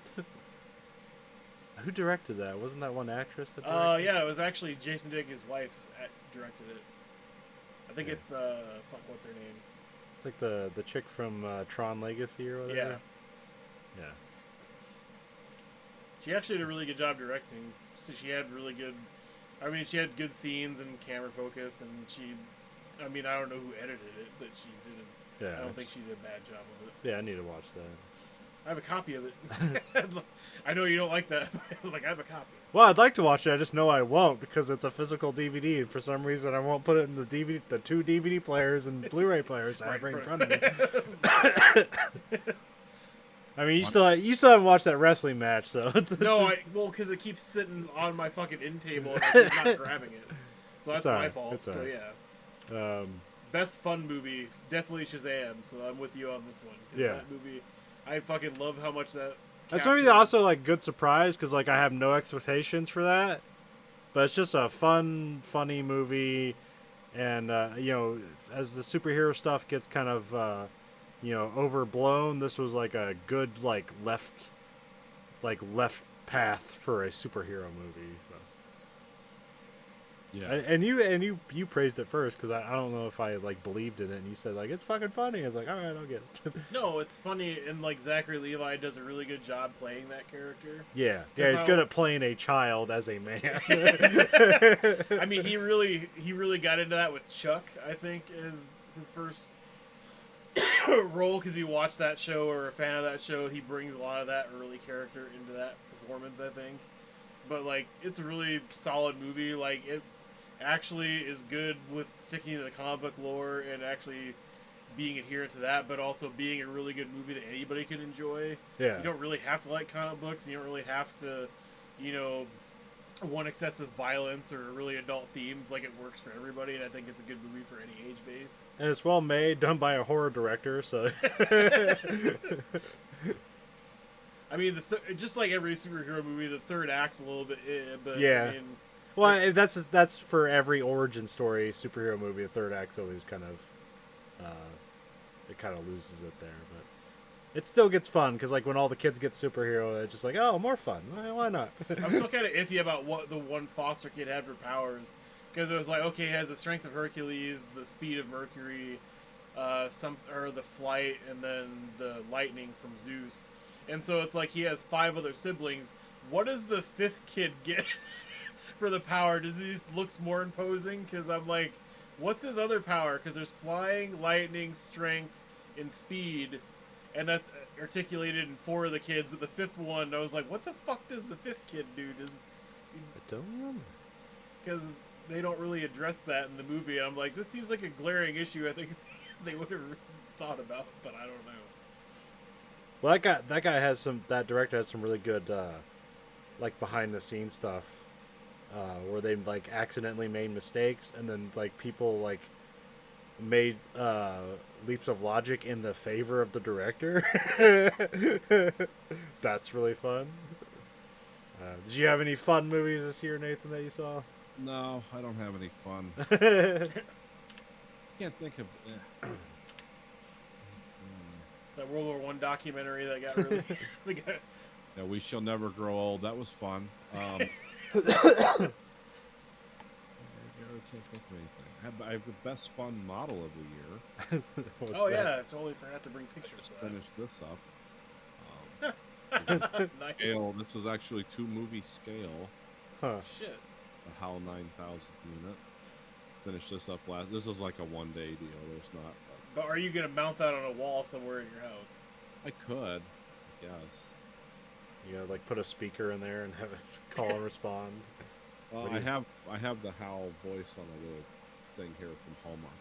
Okay. Yeah, there's some people that are putting like that have apartments that are indoors. They're putting like their Ring thing inside this, and I mean, problem is it's styrene plastic, so it's not going to take a lot, and someone's just going to grab it. Siri, do your Hal impression. Yeah. But I thought this was a good little fun kit. And it actually it looks pretty good. The end result is. Yeah. So is that, I'm assuming that's an online kit, not something from your hobby store? Oh, it's something from the hobby store. It's made it's made by Mobius Models. Oh. Takes a 9-volt battery. It's an all-in-one deal. They got 45 of them in, and they sold out in a day. I like how it looks like almost like 70s wood paneling that's just been chromed. Yep. Yeah, there's actually what is the that bubbled up. You can't see that, don't worry about it. Oh, there's actually how to bring out the detail here. Yeah, it's there's 4 different kinds of silver here. Okay. It's none of this stuff is the same. Well, it's all pre-painted. You just have to put it together. No, I painted all this. Oh, you painted it all? Okay. Shit. Yeah, this is all molded in one color. This is a decal that Oh. bubbled on me that I'm just seeing now. I'm going to worry about that. I'm not going to forget about this for the rest of the podcast. Yeah, no, it's like, guys, I got to go.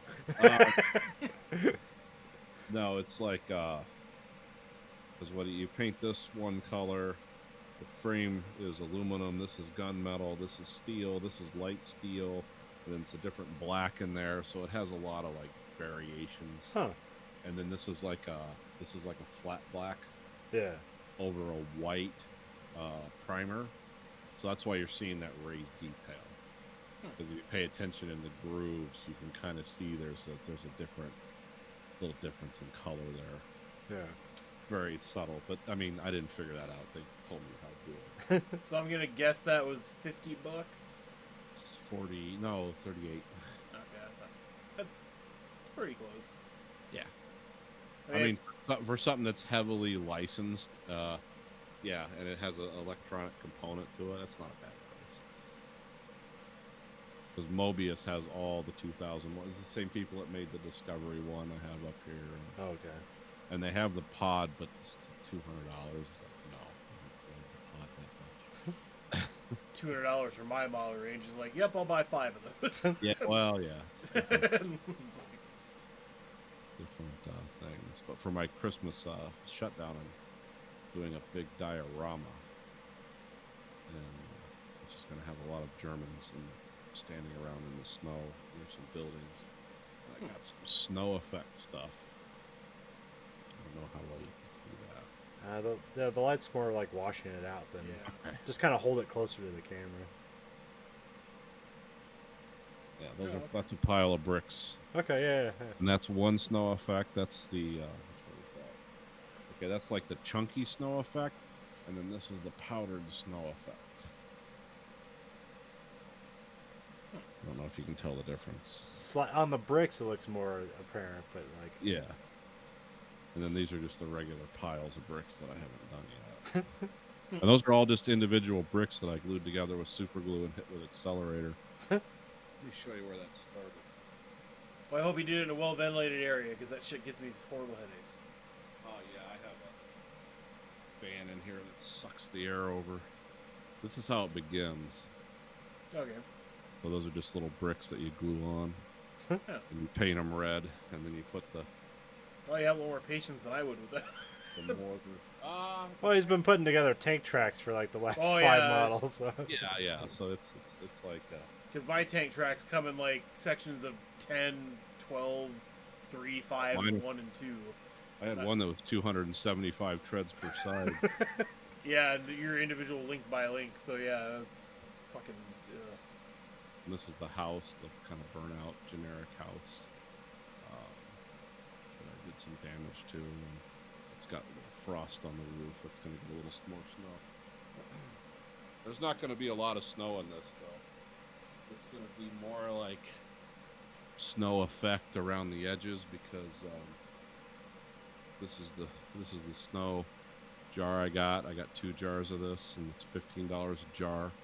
And this area I'm working with is like 30 inches by 24. I'm not going to be putting snow on all that. It's be $500 deep in snow effect. Ah, the war melted some of the snow. Yeah. Yeah, I wish my shop got more. I mean, we have the Citadel range of that kind of stuff. That comes in even smaller pots for about $8 or $9 a thing.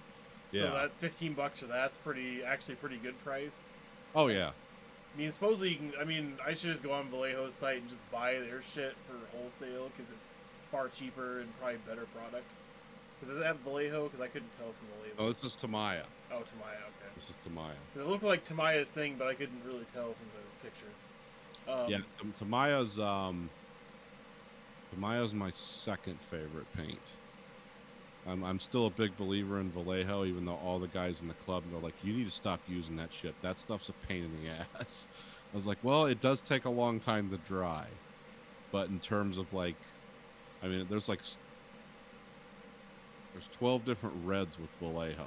I have all of them. Yeah, and it has. There are many model companies that have 12, or paint companies that will give you 12 reds. And the 12 reds make sense when you're doing certain things. Yeah, because Citadel only has like 6 or 7 if you count washes. Yeah. I mean, Citadel's fine. It's not a bad paint, but Vallejo has a better flow, but it also has a better delivery system with the dropper bottles, and it also has a finer particulate, so it Yeah. actually gets the color blend better. It's the densest pigment, I think, of almost any model paint. The only thing more than that would be like just buying regular paints and thinning them yourself. Like those French paints that are like $29 for a little tube. You can thin that out yourself and have the best looking blue in the world. But what are you doing? You know, it's Yeah, there's like a Vallejo Air model blue right now that I'm using for my Corn Demon Force. That's fucking fantastic, and I want to use it on everything just because of how nice it looks. It goes on a one coat, and it looks like the best fucking blue I've ever seen. yeah. So, Did you have a best model of the year? I do. It's the if you guys want to go on Games Workshop's website and just type in Lord Discordant. I know it's kind of a pain. Nobody at home is gonna see this, so sorry. I should have came prepared and I totally forgot about it. So that's totally okay. No one at home's even going to see the whole podcast, so Well, yeah, don't have any worries. Holy But shit! But that was my favorite model to paint and work on this year. It's pretty fucking imposing. What am I searching? Lord Discordant. Lord Discord. The first one. So there's just a guy riding a giant, whatever the fuck that is, with a big Arachnid gun, thing. a giant chain spear, and just fucking tendrils coming out, and cables running everywhere, and decayed flesh, and just a giant fucking demon engine that like goes and repairs other demon engines and fucks up shit. So I mean, it's pretty. I don't know if there's a 360 view of that or not. I don't. Might be. Yeah, it's right there. There you go. See if it works. But yeah, it's very time-consuming model. Not only because that leather strap where he's like, that's the bridle or whatever where he's pulling on it.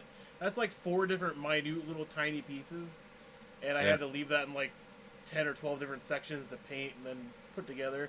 That strap broke like 3 fucking times because it's a very minute tolerance between, hey, that doesn't look right, and like, that doesn't work.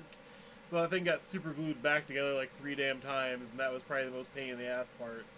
But everything else like went together wonderfully.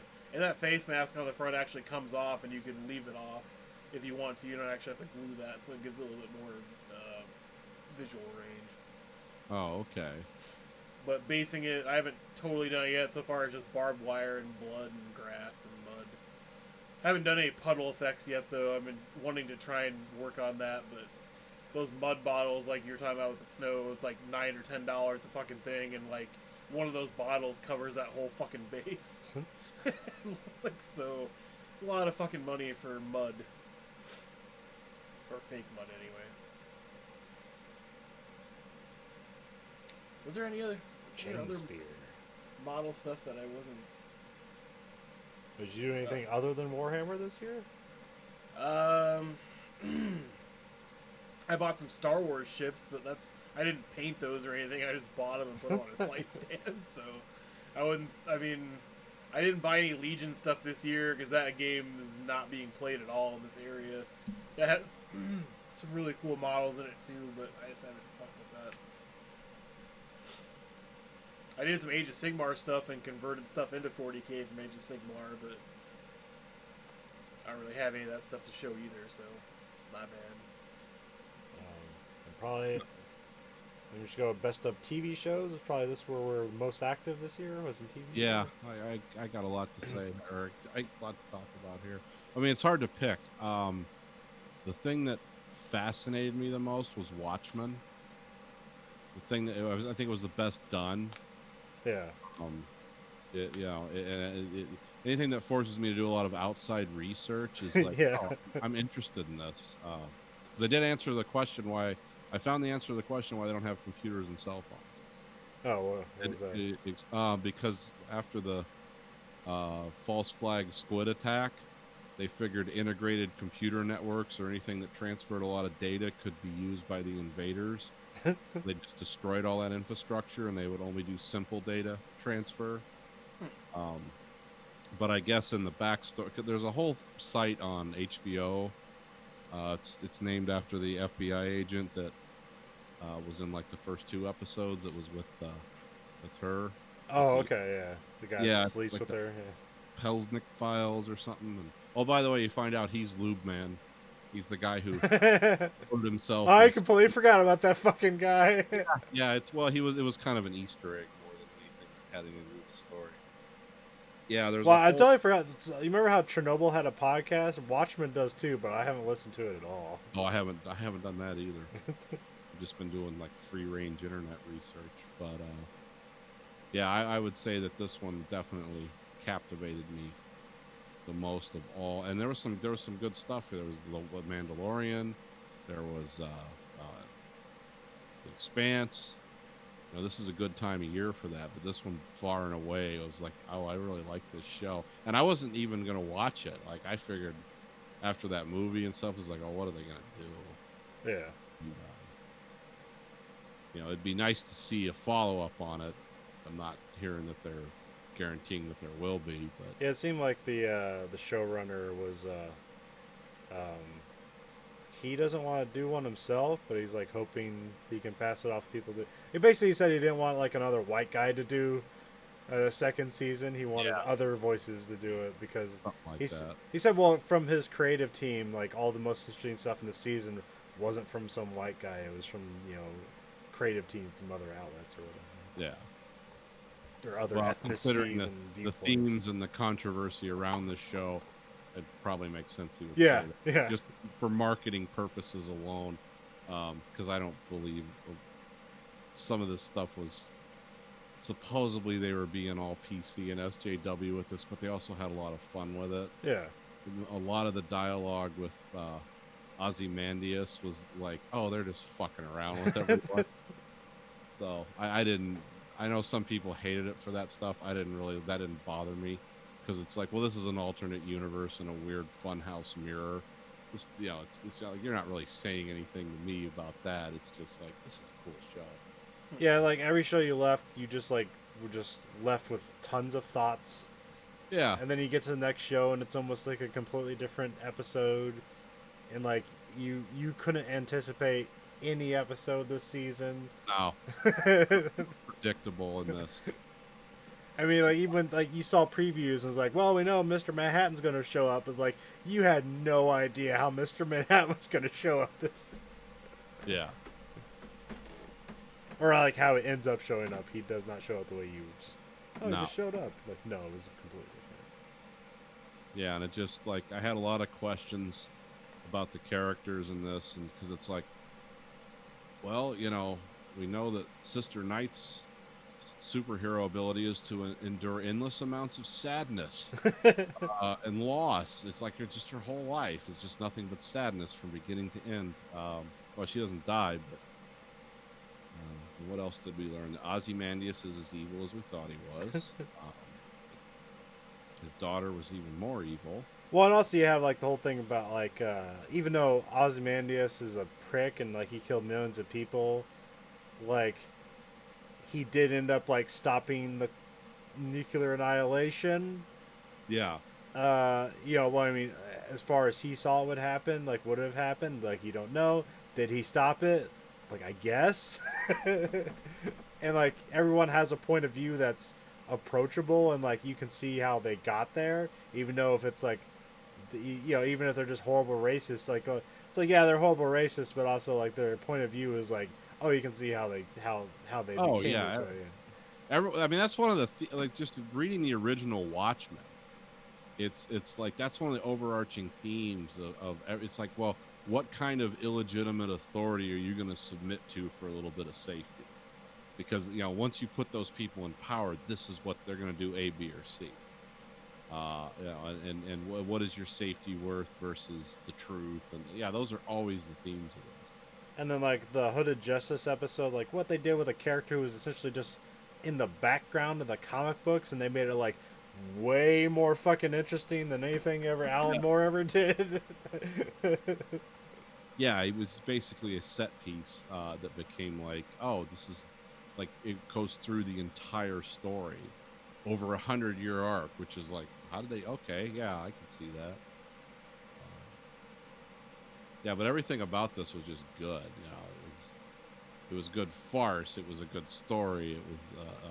Yeah, it had a sense of humor to it, which you probably. Yeah. Well, I wasn't necessarily expecting, but yeah, it was all the crazy shit that happens, and like characters are just like, "What the fuck?" It's like, I'm with you, Angela Abar. Yeah, whatever's gonna happen. 'Cause she's a very level-headed person, surrounded by weirdness.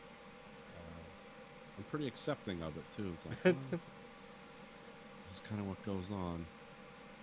So. And then you chose Mandalorian as your best show of the year? Yeah, because, I mean, I haven't really watched as much and as varied things as you guys have. I totally forgot about Chernobyl, so that was probably my other Oh yeah, I this guess that list. probably would have been the show of the year, but I actually thought about Watchmen more, so I don't know. I mean, Chernobyl was really it was a mini series. It wasn't a TV show, although it seemed Watchmen's probably going to be a mini series. But Well, I mean, I think Mandalorian's still a solid pick. I know it hasn't wrapped yet, and it's more recent, so it's probably clouding on every other shows. But at the same time, I think every episode's been solid, like we discussed before the show. It's very episodic. It doesn't really have a lot of tangled things in between episodes. There's not a lot of carryover, which is fine. I mean, the whole Star Wars... that changes in the latest episode, Yeah. where like characters you've met now start to gather together. But like that's that's how that's like how X-Files was. Like every show was like it started, ended, you reset, but there'll be like a through line, an overall arching plot. So that's like the same thing you're doing here. So. Yeah, but I think it's fine though to have like the 3 episode lag between the story development. It's not just because like, hey, you're trying to cover more ground and trying to develop the characters more, which you are, but also it's space. It's giant and vast, Yeah. and not everybody talks to them each other. So it's kind of fine for him to be just kind of out there doing whatever to make money and stay afloat, and then like just interact with people just on one-offs, because it's totally fine. And I really like the last episode was just like full of character actors. You had like Bill Burr is like he was like, oh, he was an Imperial sharpshooter, and he's like, it was like what? And then like he was like, well, that doesn't sound good. And he's like, I wasn't a stormtrooper, asshole. Yeah, I was kind of surprised to see Bill Burr. Well, he's in friends Star- with Jon Favreau, so Yeah, I know that's what it is because it's like, oh, yeah, I know this guy doesn't like this stuff normally. Maybe also warm And then up me to- and Grayson actually watched this together because you liked it too. We were watching the last episode when that TIE fighter landed, which I finally get to see how those land. yeah, it was really cool. It's just like, oh, that's how they. Well, work. I wasn't sure if that was a special one or if that's how they all work. It says it was a special one. I'd say, well, maybe, but I think I said, you saw those in Atmosphere more than once, so maybe they all have that capability, maybe they don't. But at the very end, when that guy stepped out of it, I was like, oh shit, Grayson, Gus Fring wants the child. And shit's going down when Gus Fring shows up. And he's like, that's not his name. I said, I'm making it. It's a joke. So another show you need to watch. He's like, you got the meth? I'm like, Yeah. I got it. No, I should have watched that last episode, but I haven't gotten Disney Plus activated again yet for switching. Oh, sorry. I didn't know you. I thought you'd seen them all. No, I haven't watched the 7th one yet. But that's fine. You didn't spoil anything. I knew he was in one of the episodes because all the trailers and shit. So. He doesn't do much but just show up and look intimidating. Well, man, that's pretty much the key theme so far, is that Mandalorian survives every episode no matter what's in his way so far, and so does Baby Yoda. Well, I was listening to someone giving a hot take on it about how like how bumbling the Mandalorian is. Yeah. It's like he's like constantly getting shot, and it's like only the armor is like really keeping him a badass that it can stop anything that gets shot at him. But he's like almost gotten killed many a times if he didn't have that armor. And then like kind of attributing that to Boba Fett, how like Boba Fett kind of has this mythos behind him, but if you really look at like his on-screen time in Star Wars, he just kind of like stood around and then got fucked up and fell in a pit. Like that's Boba I'd say Fett. he was pretty. I mean, he was pretty effectual and badass in Episode 6. Yeah, because they made like he basically became like a horror like villain, and like just like turned off all the lights, and that stuff was cool. But also like he got shot several times by those robot guards. No, I know he did. I mean, yeah. And once you see like what those lasers they have can like just like go right through metal like nothing, it's like, oh yeah, his armor's really cool. Well, that's why his armor's worth more than the spaceship or more than the bounty that you're looking at, because that stopping blasters is fucking hard. Yeah. Mandalorian, I've enjoyed it. I mean, it's like, oh, this is Star Wars I enjoy. Just kind of this cutout. That's why I gave it my best surprise, because I don't know. Yeah, I just had kind of low. I don't know what expectations I had, but they've been kind of like low. And not that I hated The Last Jedi, but like I just don't know like what Disney's gonna be doing with this shit. And this seems like kind of Disney got out of the way of this show. Yeah. Because it doesn't I necessarily seem like this for the same reason that I liked Rogue One. Yeah. Like it's tied into the stuff, but it's not. You kind of like you don't know where this might be going because it's like this could they could do anything with this. They could Yeah. kill all the whole cast off. And I do like the memes that come out of this. I like the Baby Yoda child memes where he's doing crazy stuff and sayings. And then what's the other memes? Oh, I like how they compare the Mandalorian's expression as an actor, and they say, well, he's a better actor than A, B, or C. He has better facial expressions and shows more emotion than some other actor in a bad movie, like some real wooden actors that people make fun of. It's like, well, the Mandalorian conveys more emotion than pick your actor. And I just really like that he's never taken the helmet off the whole time. No, Gonna hire this A-class actor and just never show his face, and I have no idea if he's actually under there or not. I could just be a stuntman for all the fucking know. Yeah, I kind of get the same thing with Doom Patrol, where it's like Brendan Fraser is supposed to be the main draw, or the biggest star, basically. Because it's Timothy Dalton in that show, and it's like you never see him because you see like 5 minutes of him before the accident, and after that it's just a robot with his voice or whatever, and it's like, well, okay, is that him in the robot suit, or is that just him doing ADR? I believe he just does voiceover for that show. Yeah, that's what I'm pretty much assuming, but it's like after seeing the dialogue most of the time, it's like, fuck this, fuck you, and then it's just like, is this like a dream job to get paid this type of money to just say fuck you for your lines in an episode? when did they start doing like characters with the mask? Because I remember in movies they always used to take the helmets and the masks off, and then because I know like V for Vendetta, they went through two different lead actors before. Who did that? Hugo Weaving. Hugo Weaving. Like two other guys couldn't do it. They said, I can't act with this thing on. And then when Carl Urban's Judge Dredd, he never takes that helmet off. Yeah, and that's the best part of the fucking movie. It's Yeah. comic books. He never took the fucking helmet off, and that's you don't want, because as soon as you take the helmet or the mask off, you break that legend, the mythos of the character, because you're supposed to be imposing and bigger than your. Also, that's like indicative of the fight of like the people are trying to sell this movie to an audience. Like, here's Carl Urban, he's a sexy man. Like, don't you want to look at this sexy man? And Carl Urban's like, no, leave that helmet on my fucking face. You get to see my jaw. But he's really good with, like, you know what he's thinking. I mean, not that Judge Dredd has a wide range of emotions, anger and indifference, but yeah, he does a good job with the. Well, I kind of wonder, like, somebody should like CGI and like the helmet onto like the Sylvester Stallone in the original Judge Dredd and see how much that changes the movie. That would be weird. That movie was so bad and cool at the same time. Yeah. It's like they really tried. Like that guy that played Rico, like that guy went for it in a serious way, but it just, yeah, that movie did not hold up. And Judge Dredd didn't get a sequel, so I don't know why, because it was such a happy movie.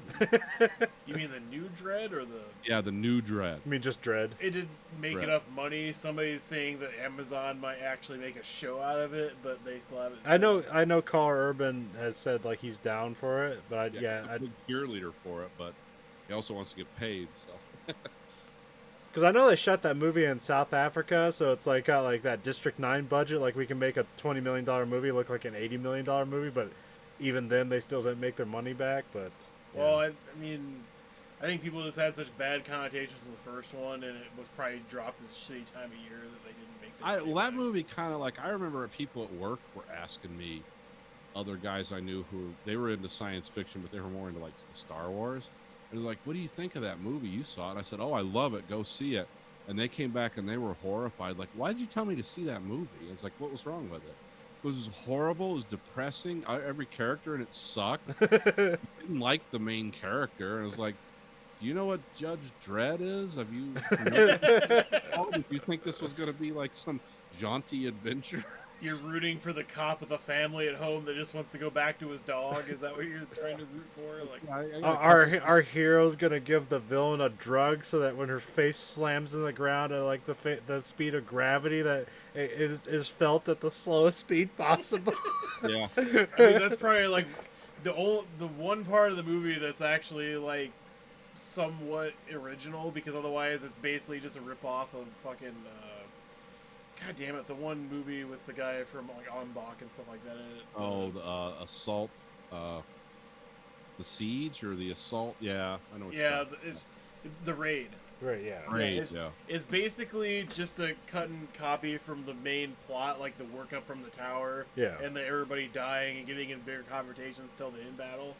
It's basically a copy paste from that, with Judge Dredd's character, and also some good, elements with what's the actress's name that plays against Carl Urban? I can't remember her fucking name. I know. Oh, she's Lena Headey? Yeah, like she's really good in that role too, and she adds a lot to that movie as well.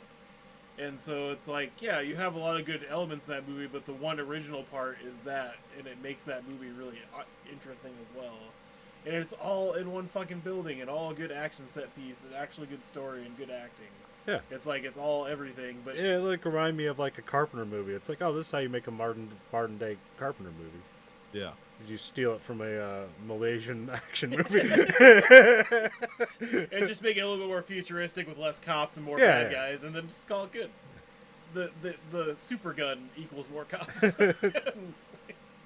But no. Well, I did, like, one of my favorite scenes in that movie, before we get back to the Mandalorian, was when she was asking the corrupt judges. It's like, I need you to kill this guy, and they're like, okay, who is he? And they look at his name. They're like, do you know who that is? And she's like, no, I don't know. Why would I know who it is? She goes, yeah, it's like $1 million, and half of us are gonna die or something trying to kill Judge Dredd. It was like, oh yeah, guy wouldn't be an easy target. But yeah, it's the Mandalorian's kind of like, I look forward to that. I'm still really surprised it's only 8 episodes in half-hour format, but I've not been displeased with it so far. Not every show is half hours. So, like the last ones have been like 42 minutes, but like that because they don't have to adhere to a format. It's cool that some episodes are just like, oh, it's 22 minutes. Oh yeah, Like, I guess I do forget the last one actually was 40-some minutes. Because This like the first kind of expensive to make too, from what I hear. I know Yeah. they've done a lot of cutting because they're was it you that was telling me they're using new camera technology that gives Yeah, it like motion picture depth, but well, it wasn't. It was something about the production where it's fast tracks a lot of the like special effects and stuff, where it's like kind of like done on the fly, and so they can get a lot done like instantaneously. okay. But I don't exactly know. But yeah, they're doing some new production techniques that are. Yeah, because this that are looks like helping. a Star Wars movie, not like a Star Yeah. Wars TV series. And I do like the animated sequences at the end, where you can tell. I think they either took the storyboards, Yeah, or it's something, the colored storyboards. in, and it tells the story. Well, yeah, I was almost pointing out like the Amy Sedaris' character, how like if you watch the storyboards, Oh yeah, it's, it was a completely different character, and it's like, you Yeah. know, oh, they changed that character because like who they hired to play her. So. Yeah, and some of the cameos have always been interesting between Brian Posehn, Amy Sedaris, Bill Burr, and fucking the wrestling woman. I thought was. Oh, Gina Carano. Yeah. She's MMA. Oh, yeah, sorry, but she was really She's good. probably wrestling. Yeah, I they've really all like her been good. character. So I mean, I kind of want to see who who's in the 8th episode after all these people have been in it. Like, there's always a good person in every episode. Who's next on Jon Favreau's friends list? Well, because my wife noticed, like, Taika Waititi's in this. I'm like, oh yeah, he must be the fucking droid. In the Yeah, he voices the IG-10? 11, I think it was. 11, okay. Because I was like, yeah, he's got to be the droid because nobody else is in this. Because there's, what's his name, the older Imperial guy, and then the Doctor, and that's pretty much, besides Stormtroopers, that's pretty much it. Yeah. Werner Herzog. Yeah, Werner Herzog. Which supposedly he's the one to thank for Baby Yoda not being CGI. Yeah. Because he was like, they're like, okay, we're going to have this for a stand-in for the CGI Yoda. And then they're like, he's like, why the fuck are we doing CGI? I'm not going to do this unless it's practical. They're like, okay, fine. Why did you do CGI? You are cowards if you do CGI. So I'm glad that somebody's rational and knows that, like, hey, this is a goddamn puppet before. Why can't it be a fucking puppet now? Because, I mean, I don't think anybody complained about the special effects in Star Wars because they still hold up for what they were then and what they look like now. Yeah. I mean, because CGI. Well, a lot of the show, there is a lot of practical things and model work done in this show. It's not just all CGI. But... Yeah. Yeah, because they were breaking down like his blaster and his rifle and stuff like what it was made of and some of the rendered threads. Yeah. Forgotten Weapons did a couple of things on what his handgun is, like some weird. Yeah, it's some obscure gun from some World War One repeating handgun thing. And no, I think it's cooler to do that type of stuff because one, it'll always look like that, and it's not going to degrade or something's not going to come out to make it look like, oh yeah, look at the shadowing on that. It looks like shit. You can tell it's CGI. Because I mean, I know you can't always get the shot you want versus time of day, where you're at, what you want in the background, or what you want happening versus reality and what you can actually do with it. But when you cheap out and do like, oh yeah, let's just do CGI for this, we could obviously do makeup or get some puppets or do like some forced perspective to make it look realistic and better. But we're just gonna say fuck it and just do a green screen because time, money, we don't fucking care.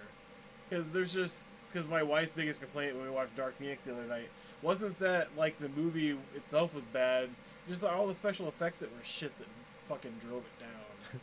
And it's like, I heard good things about the train scene, and apparently they added that. Oh, the train scene's fantastic. They did that at the last moment. Yeah, I know, and daylight too. So, so not only is it a day scene that's converted to night, but also fucking actually good fucking action sequence, and actually probably the best part of the movie. And not to saying there's not good parts in the rest of the movie, but it's very slow and it's not as I don't know, it's not as action packed as like an apocalyptic level event thing would make it seem. Best show I missed is I didn't watch Dark for a while, and then I watched Dark, and it's great. Yeah. And now I need to get on season 2 sometime. Yeah, take your time. It'll be there.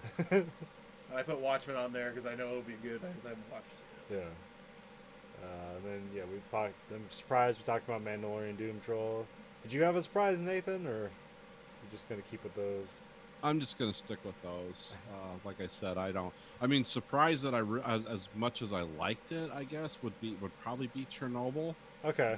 I didn't really expect to like because I'm so steeped in the lore of that movie. Of course, I found some Reddit threads, and I'm glad to know there are people way more obsessed in that with that than me as far as the actual Chernobyl event.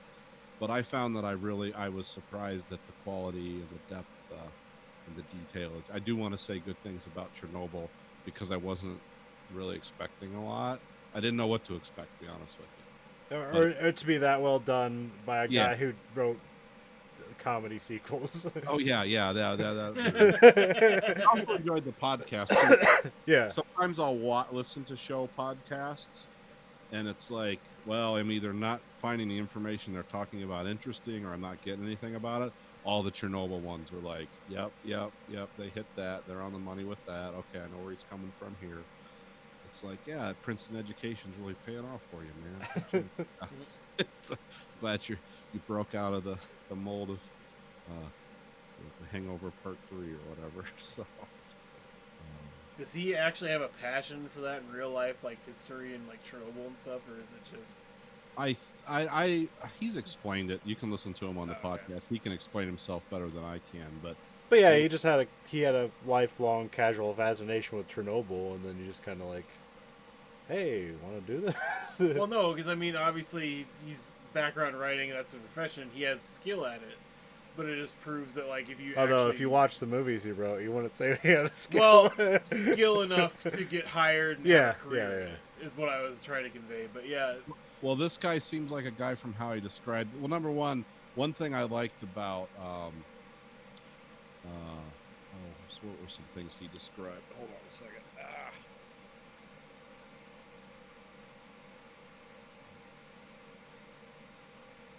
There was something. I mean, I know we've talked about this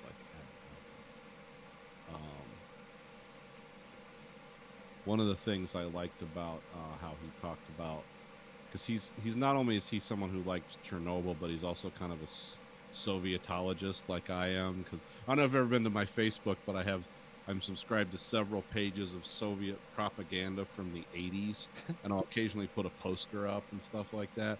Because one thing was Craig Mazin and those guys did was they really got like the look of that time right, which is not wasn't the easiest thing to do all the time because they made a lot of weird products that when the Soviet Union fell apart were never made or found anywhere again, and they kind of recreated that. So he's kind of he was just really because he wrote this for like 2.5 years while he was doing other work.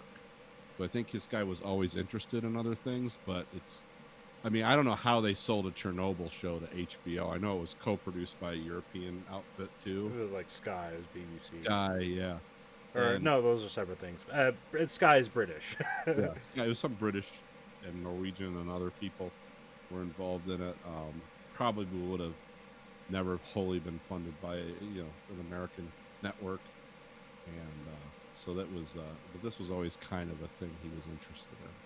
But I think you gotta make your bones and do things you don't want to, maybe. Yeah, it's because Hangover 2 made hundreds of millions of dollars. So Yeah, and it's not like it was a bad movie or anything. I mean, well, it wasn't my cup of tea. That's not my kind of No. humor. But I like Monty Python shit. But it was kind of a thing where it was just surprising more than anything. Yeah. It's like, oh, this is what this guy really does. Like this was definitely part passion, part and there was a lot of people around him who were very passionate about it too. It wasn't just him. He had good actors, he had good camera people, he had good special effects people, good prop people. They all seemed to be an extra bit of love with Chernobyl. It wasn't a paycheck for everyone. They shot it in Belarus in a city that was basically designed the same way that Chernobyl was. Yeah. It was just, we just have the shit lying around. Yeah, It's not irradiated. Yeah, just a bleak Soviet city, Then Soviet era city. the rest of the categories, I just broke them out to the various streaming services that we have. Yes, So I gave The Boys the best Amazon show. I agree with that. I mean, Expanse was good, but I think The Boys was more. What the fuck? It was a good Boys one. Boys was more like a Watchmen type. Like, what's going on? But Like without- way more cynical and probably less like thought provoking, but it was like really. I still really enjoyed it. Well, yeah, that's the thing about Watchmen that's cool, and even in the original comic, was Watchmen was kind of a dark. Yeah, I'm talking about the original comic here. Was kind of a dark, sarcastic look at superheroes, but it was done in the '80s when no one was doing that. Yeah. Boys is kind of like the ultimate distillation of like, yeah, we're so sick of Marvel superheroes and the world we live in is such a joke. We're gonna make The Boys, and yeah, so they're two products at opposite ends of the spectrum. One at the beginning, one at the end. Yeah, The Boys has to raise the stakes to kind of get the same feeling. Yeah. Yeah, and it's vulgar and gross and crude, and, but fun at the same time. And I still haven't seen the Jack Ryan season 2, so I don't know how that holds up. Yeah, I was gonna ask about that because It is okay. You won't think again. It's not going to stick with you. My thing is, does it stick with me? Like the first one, there was some thought-provoking stuff. The second one was good. It was fine. Is it like Bosch? It's like, this is totally fine. It's not the best thing ever made, though. Yeah. It's like because Bosch is great. I always watch it when it's on, but after I watch it, it's like, okay, what am I watching next? I'm not like doing some second-tier research on it or anything. And then what else did they? I haven't seen the new season of the Man in the High Castle, but you said like it's okay. It's okay. It's It was unnecessary. Yeah, I it was, I stopped watching that show after the first episode because I was not interested at all in that. Show. it's a slow burn. But if you invest in the characters, it's worth finishing up. But I'm not going to tell everyone run out and see all 4 seasons because I don't know, it's just a good way to be depressed. And then best Netflix show, I gave to season 2 of Mindhunter, just because that's I just a agree with really that. really well produced show. Yeah. And then because it deals with real life things, you go and investigate it. So it was again thought provoking and made you do. And I've additional- seen some of season 1, but I haven't seen season 2 yet, so it's the only reason I didn't give it anything. But you gave Glow your best Netflix show. Yeah, because it's always every season it comes on. It's like the one thing I look forward to on Netflix so far. I mean, Disenchanted was pretty good this year too, and then I hadn't really seen The Witcher yet, and that's pretty much my main three things. Yeah, I'm not gonna have time to see that before this show happens, so I can't. I mean, talk I about didn't it. watch any of the Paul Rudd show because I'm really. It's pretty good, but I kind of fell off it after the fourth episode. I've been meaning to get back to it. Well, the only thing I was disappointed about, because Netflix is very always vague about TV show or movie. Because you watch the trailer and it's like, oh, that looks like a really good movie. Then it's a fucking 10-part TV show. Yeah. And it's like, how the fuck are they going to put this into 10 parts? And it's like, it's one of those things where I was like, I thought this was going to be a good movie. And then it's like, oh, it's a TV show. It kind of... No, I'm interested now. The show like has a way of like it folds in on itself with different perspectives. So you're kind of watching like the same...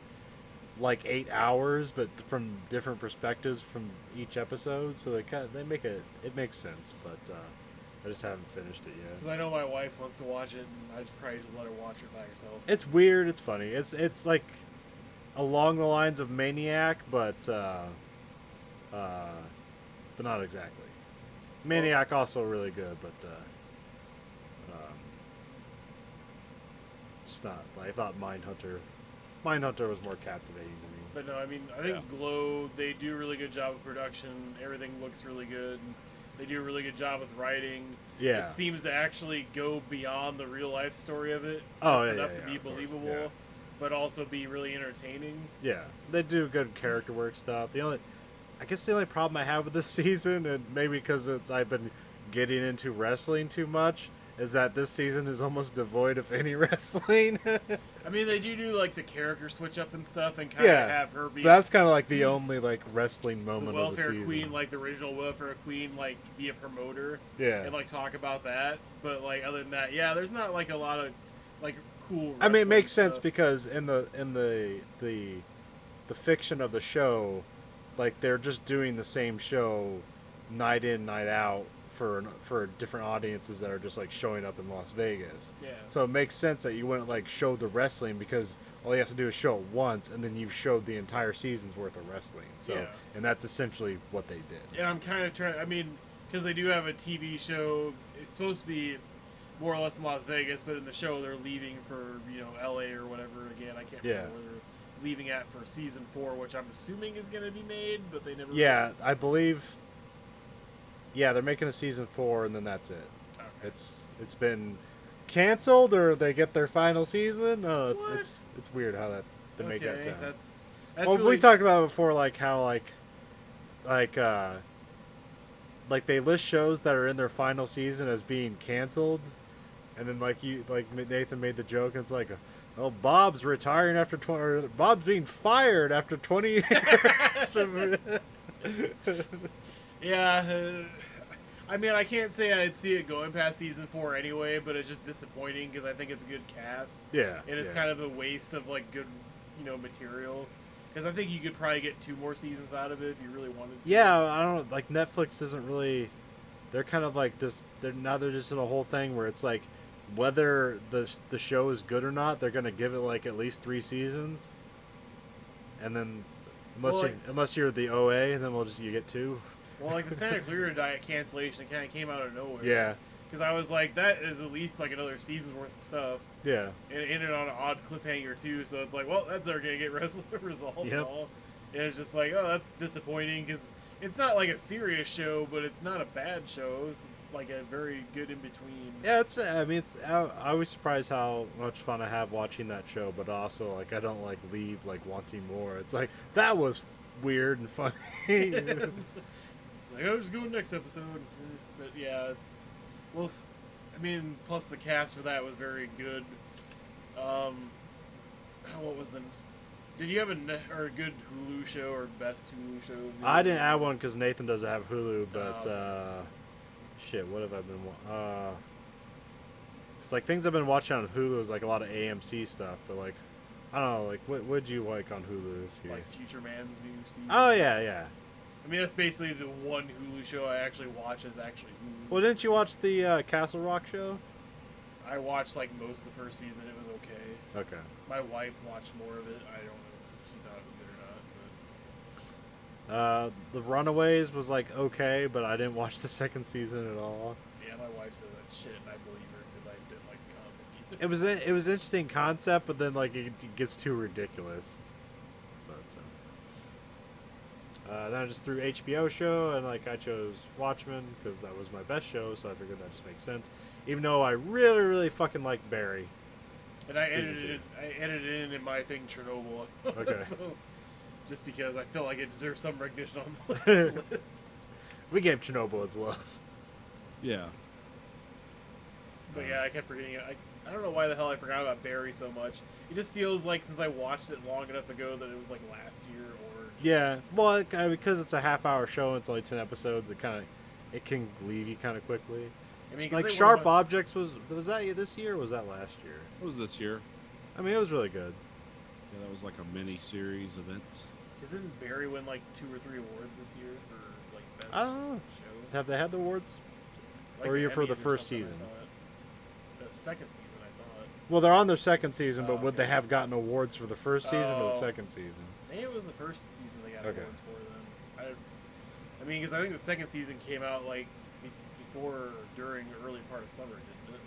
Yeah, So I don't know. because when- they do award shows usually like in March and February or whatever, okay, and so that's maybe it usually was for the first previous year.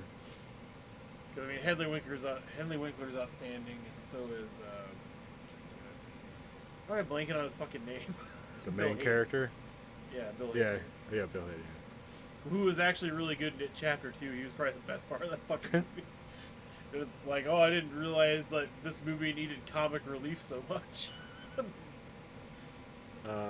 Yeah, video games, and my best Oh, game of yeah. the year was Control. Unless Nathan had a different HBO show other than Watchmen to say the best.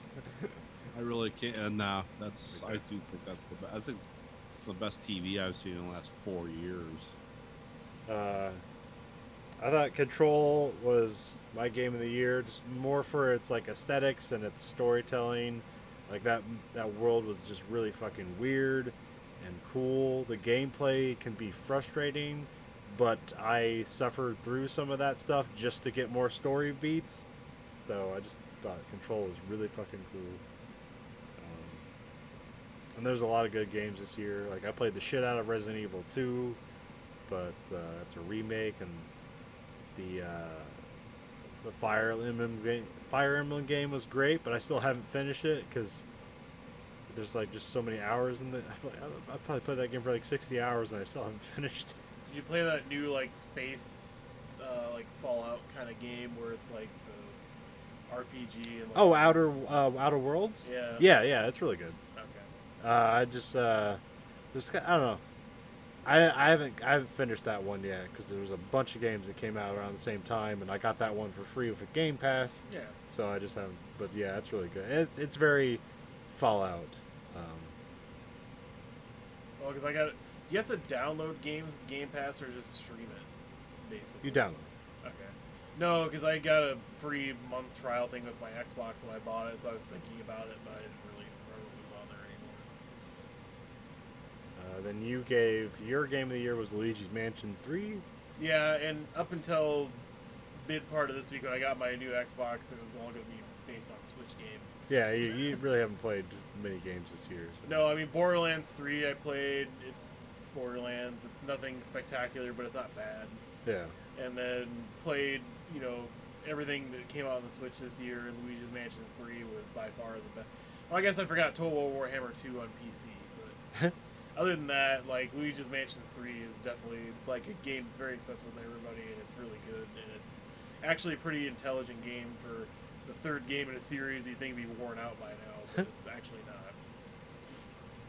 And then, I don't know, Nathan probably played a phone game. That was his phone game.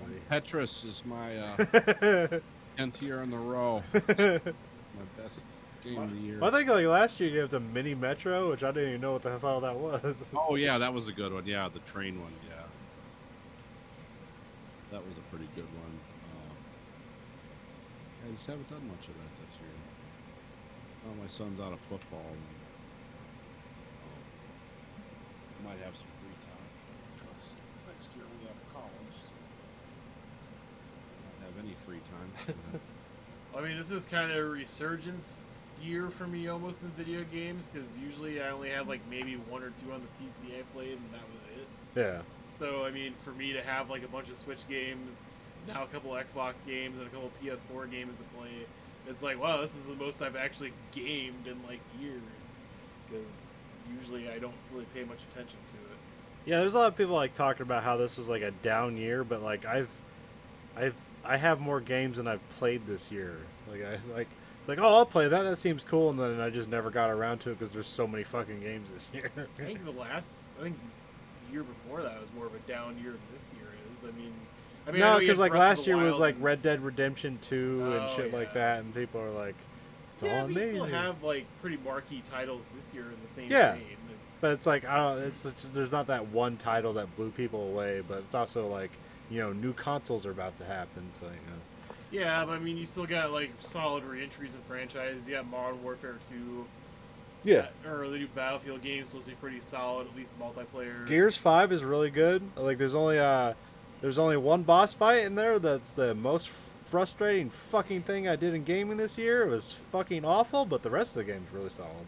And then Battlefront 2 Star Wars is totally remade to the point it's like dirt cheap to play and it's totally fixed now and it's totally the best Battlefront game And the ever. new Star Wars game, Fallen Order, is really good. Yeah, and then you got fucking Death all Stranding. the Oh yeah, Death yeah, Stranding. Death Stranding. Then you got all the stuff on the Switch that released this year. That's all.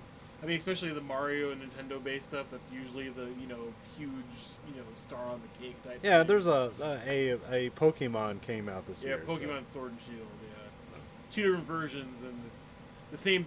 I like how I watched an Honest trailer for that the other day, and it was like literally like, why are you people bitching about this? It's the same fucking way they've done the game 20 years in a row, where they release 2 different colors or 2 different versions, and you have 2 different types of Pokemon in it, and then you bitch that not all the Pokemon are in it, and you're gonna call it a piece of shit.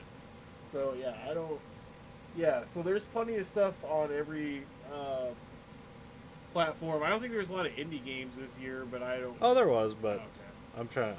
I can't think of top of mind. I know like Outer Wilds was a big indie game this year, which that was about. That was a game built up around the Heisenberg principle, or what's that called? Uncertainty. Yeah, the uncertainty theory. Yeah, where it's like if you observe something, then that changes like whatever it is. Like you can't measure the magnitude and speed of something at the same time. You can only measure one, and then like measuring it alters it, and that Yeah. Look it up. I'm not explaining it correctly. It's a No, thing. it's- I'll roll through this stuff quickly. I made a category for myself for best wrestling.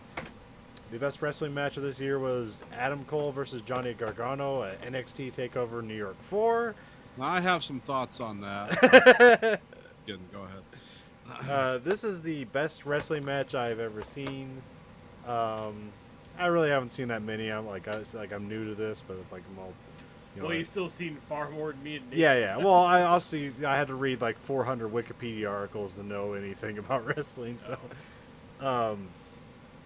but what's fascinating about this wrestling match is that, so over that year, the best rivalry in wrestling was between Johnny Gargano and Tommaso Ciampa. Like they used to be tag team partners, and they turned on each other, and then and everything they did was great. And then Tommaso Ciampa was the NXT champion, and he gets hurt. He gets a neck injury. He's going to be out for a year. So it's like that's over with. And so what they had to make a new story, and they only had like a month to do it. And so you have Adam Cole, who's like the leader of the Undisputed Era, who are like a bunch of dicks, but everybody loves them because just because of like how Because Trump. they're good they're good at being dicks. America loves dicks, everybody.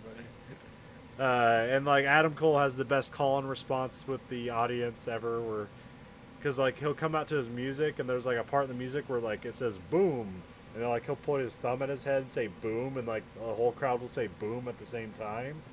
And then like he waits a bit, he like does this thing where he like leans down, and he puts his fingers up, and he goes, Adam Cole baby, and like then like everybody in the audience says Adam Cole baby all at the same time. It's just fun.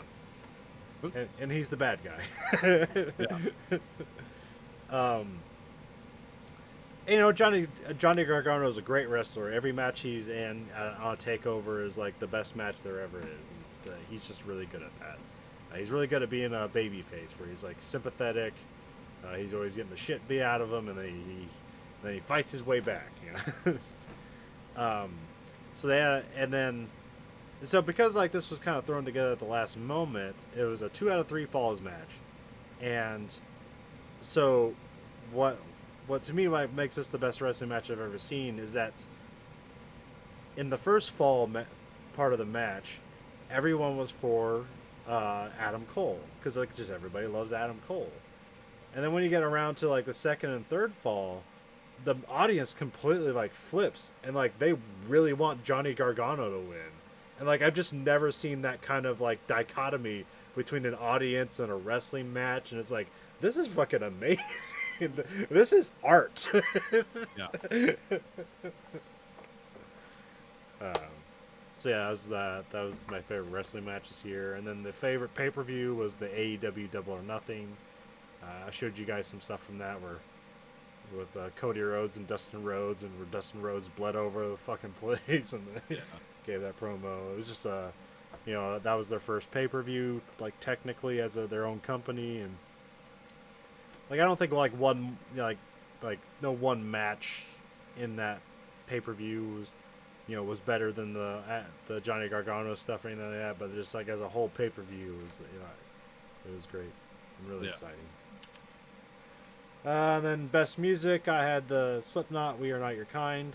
That was my best album of this year. It was probably the only album that came out this year that I listened to, so it wins by default. Mine was Black Keys' new album. Okay. It was really fantastic, and it was nice to see them back after a pretty long hiatus. So. Yeah, how long has it been? It's been like about 5 or 6 years. Okay. Just because. Have they just been touring or not doing anything? They had a falling out because the one guy's, the drummer, his girlfriend like made the relationship toxic, and then he dumped her, and then they got back together because she was a bitch. What's the name of the album? Fuck. God damn it. I think it's like Come something. Not that type. Come something. Hey, come something. Is that like tub thumping? Come something. Everybody knows come something. Come as you are, as you were. Doused in cum. As you wanted me to be, as a friend. I mean, god damn it. Of course my internet's gonna be fucking slow right now. I just typed in Black Keys 2019 album in Google, but it's not giving me anything yet.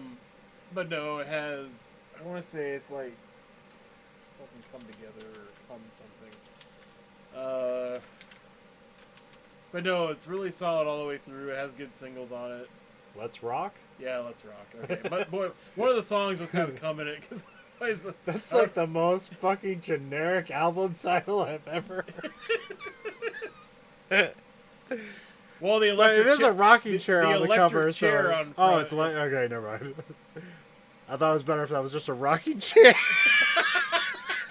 Let's rock. Yeah, that probably would have been better. I don't know if that was I don't know who actually did the album cover. They They changed that to an electric rocking chair. But no, it's a good, solid album all the way through. It's nice to see him come back to form. Hopefully they keep it together and keep making stuff. And then we had the book category. I just said that Matterhorn was the best book I read this year, but the only book I think I read this year was Tiamat's Wrath, so that win for me automatically. Yeah. I don't know. I mean, my best book of the year would probably be Expanse's book 3 before Small Will Burn. Okay, Abbott on Skate. I mean, Matterhorn was really good too, but it's like I don't want to just give it because that was the last book I read. I mean, I don't really have a best book of 2019 because I haven't read anything that came out this year because I don't buy that many books. Yeah. So. Well, I'll throw one at you that I think is the best book of the year because it's going to be a Stephen King series, The Outsider. Okay. Oh, okay, yeah. Yeah, that was a harrowing, disturbing book And sometimes he can do that because I read The Outsider, and then later he did The Institute, which I read this year. And what else have I read? A bunch of them this year, but I'm going to say The Outsider, Stephen King, stands out in my mind, and you guys can watch it. It's going to be an HBO miniseries. And if it's as dark and fucked up as a book, it'll be really controversial because it deals with a pedophile, murder, and it's vividly described and horrifying. If Stephen King doesn't have one fucked up sex part in his book, then it's not a Stephen King book. This isn't really even about. I mean, it involves sex, but it's more about like framing people in the most heinous way possible for the most awful reasons and supernatural reasons. So, and the people you come to identify with the book, and it's like, I hope the hero pulls out. It's like, no, he killed. So, yeah, I would say that The Outsider is my book of the year as far as, because I actually almost stopped reading it. Like when they were just doing crime scene descriptions, it's like, I'm not fucking reading this. I'm supposed to be relaxing before I go to sleep. This is not relaxing. But I stuck with it, and I'm glad I did. Oh, good. Maybe one day I'll read another Stephen King book. I just want to give it a little bit of space after trying to read The Gunslinger. Because goddamn. I mean, it's 11/22/63 at the. Yeah, that's a good one. That one's really good. Oh, okay. It's like less supernatural and more relatable. It's not the supernatural part, it's the way he wrote that book that just made me not want to fucking read it. It's just the way he made the characters talk and interact with each other. What, in The Gunslinger? Yeah. Yeah, because it's a fucking it's a weird world, so it comes it's- off very weird. Yeah, this Gunslinger is Stephen King's sci-fi, which he rarely does. I mean, it's not really, but that's what I categorize it as. It's like, that's not his main style. That's what he wanted to be, because that's some of his first books. But, Yeah, I think what he does well with like 11/22/63 is that essentially he's just like regurgitating stuff from his childhood. It's like a nostalgia trip for him, but it's like expertly detailed, and so it's like, oh, it's like Stephen King is painting a window of the 60s and it looks really nice. And then it's like time travel. But it's like the time travel is barely like it's a concept, and then it's a vaguely pervasive presence, but not necessarily that's not necessarily a yeah, concept. it's mainly there to refrain. propel the story along. It's not the story. I think they should do a spin-off of that, because I know you remember you guys told me that, like, the time travel thing is, like, basically in, like, a fucking burger shack or, like, a restaurant, and they just get the cheapest hamburger meat in town or whatever, because it's like they just buy it all from 1960 and bring it back to present day. Just do a spin-off where it's just the day-to-day operations of that shop. Just, like, time traveling to get meat and produce and shit, and then bring it back, and just, like, the cutthroat, like, fucking business practices that entails. Well,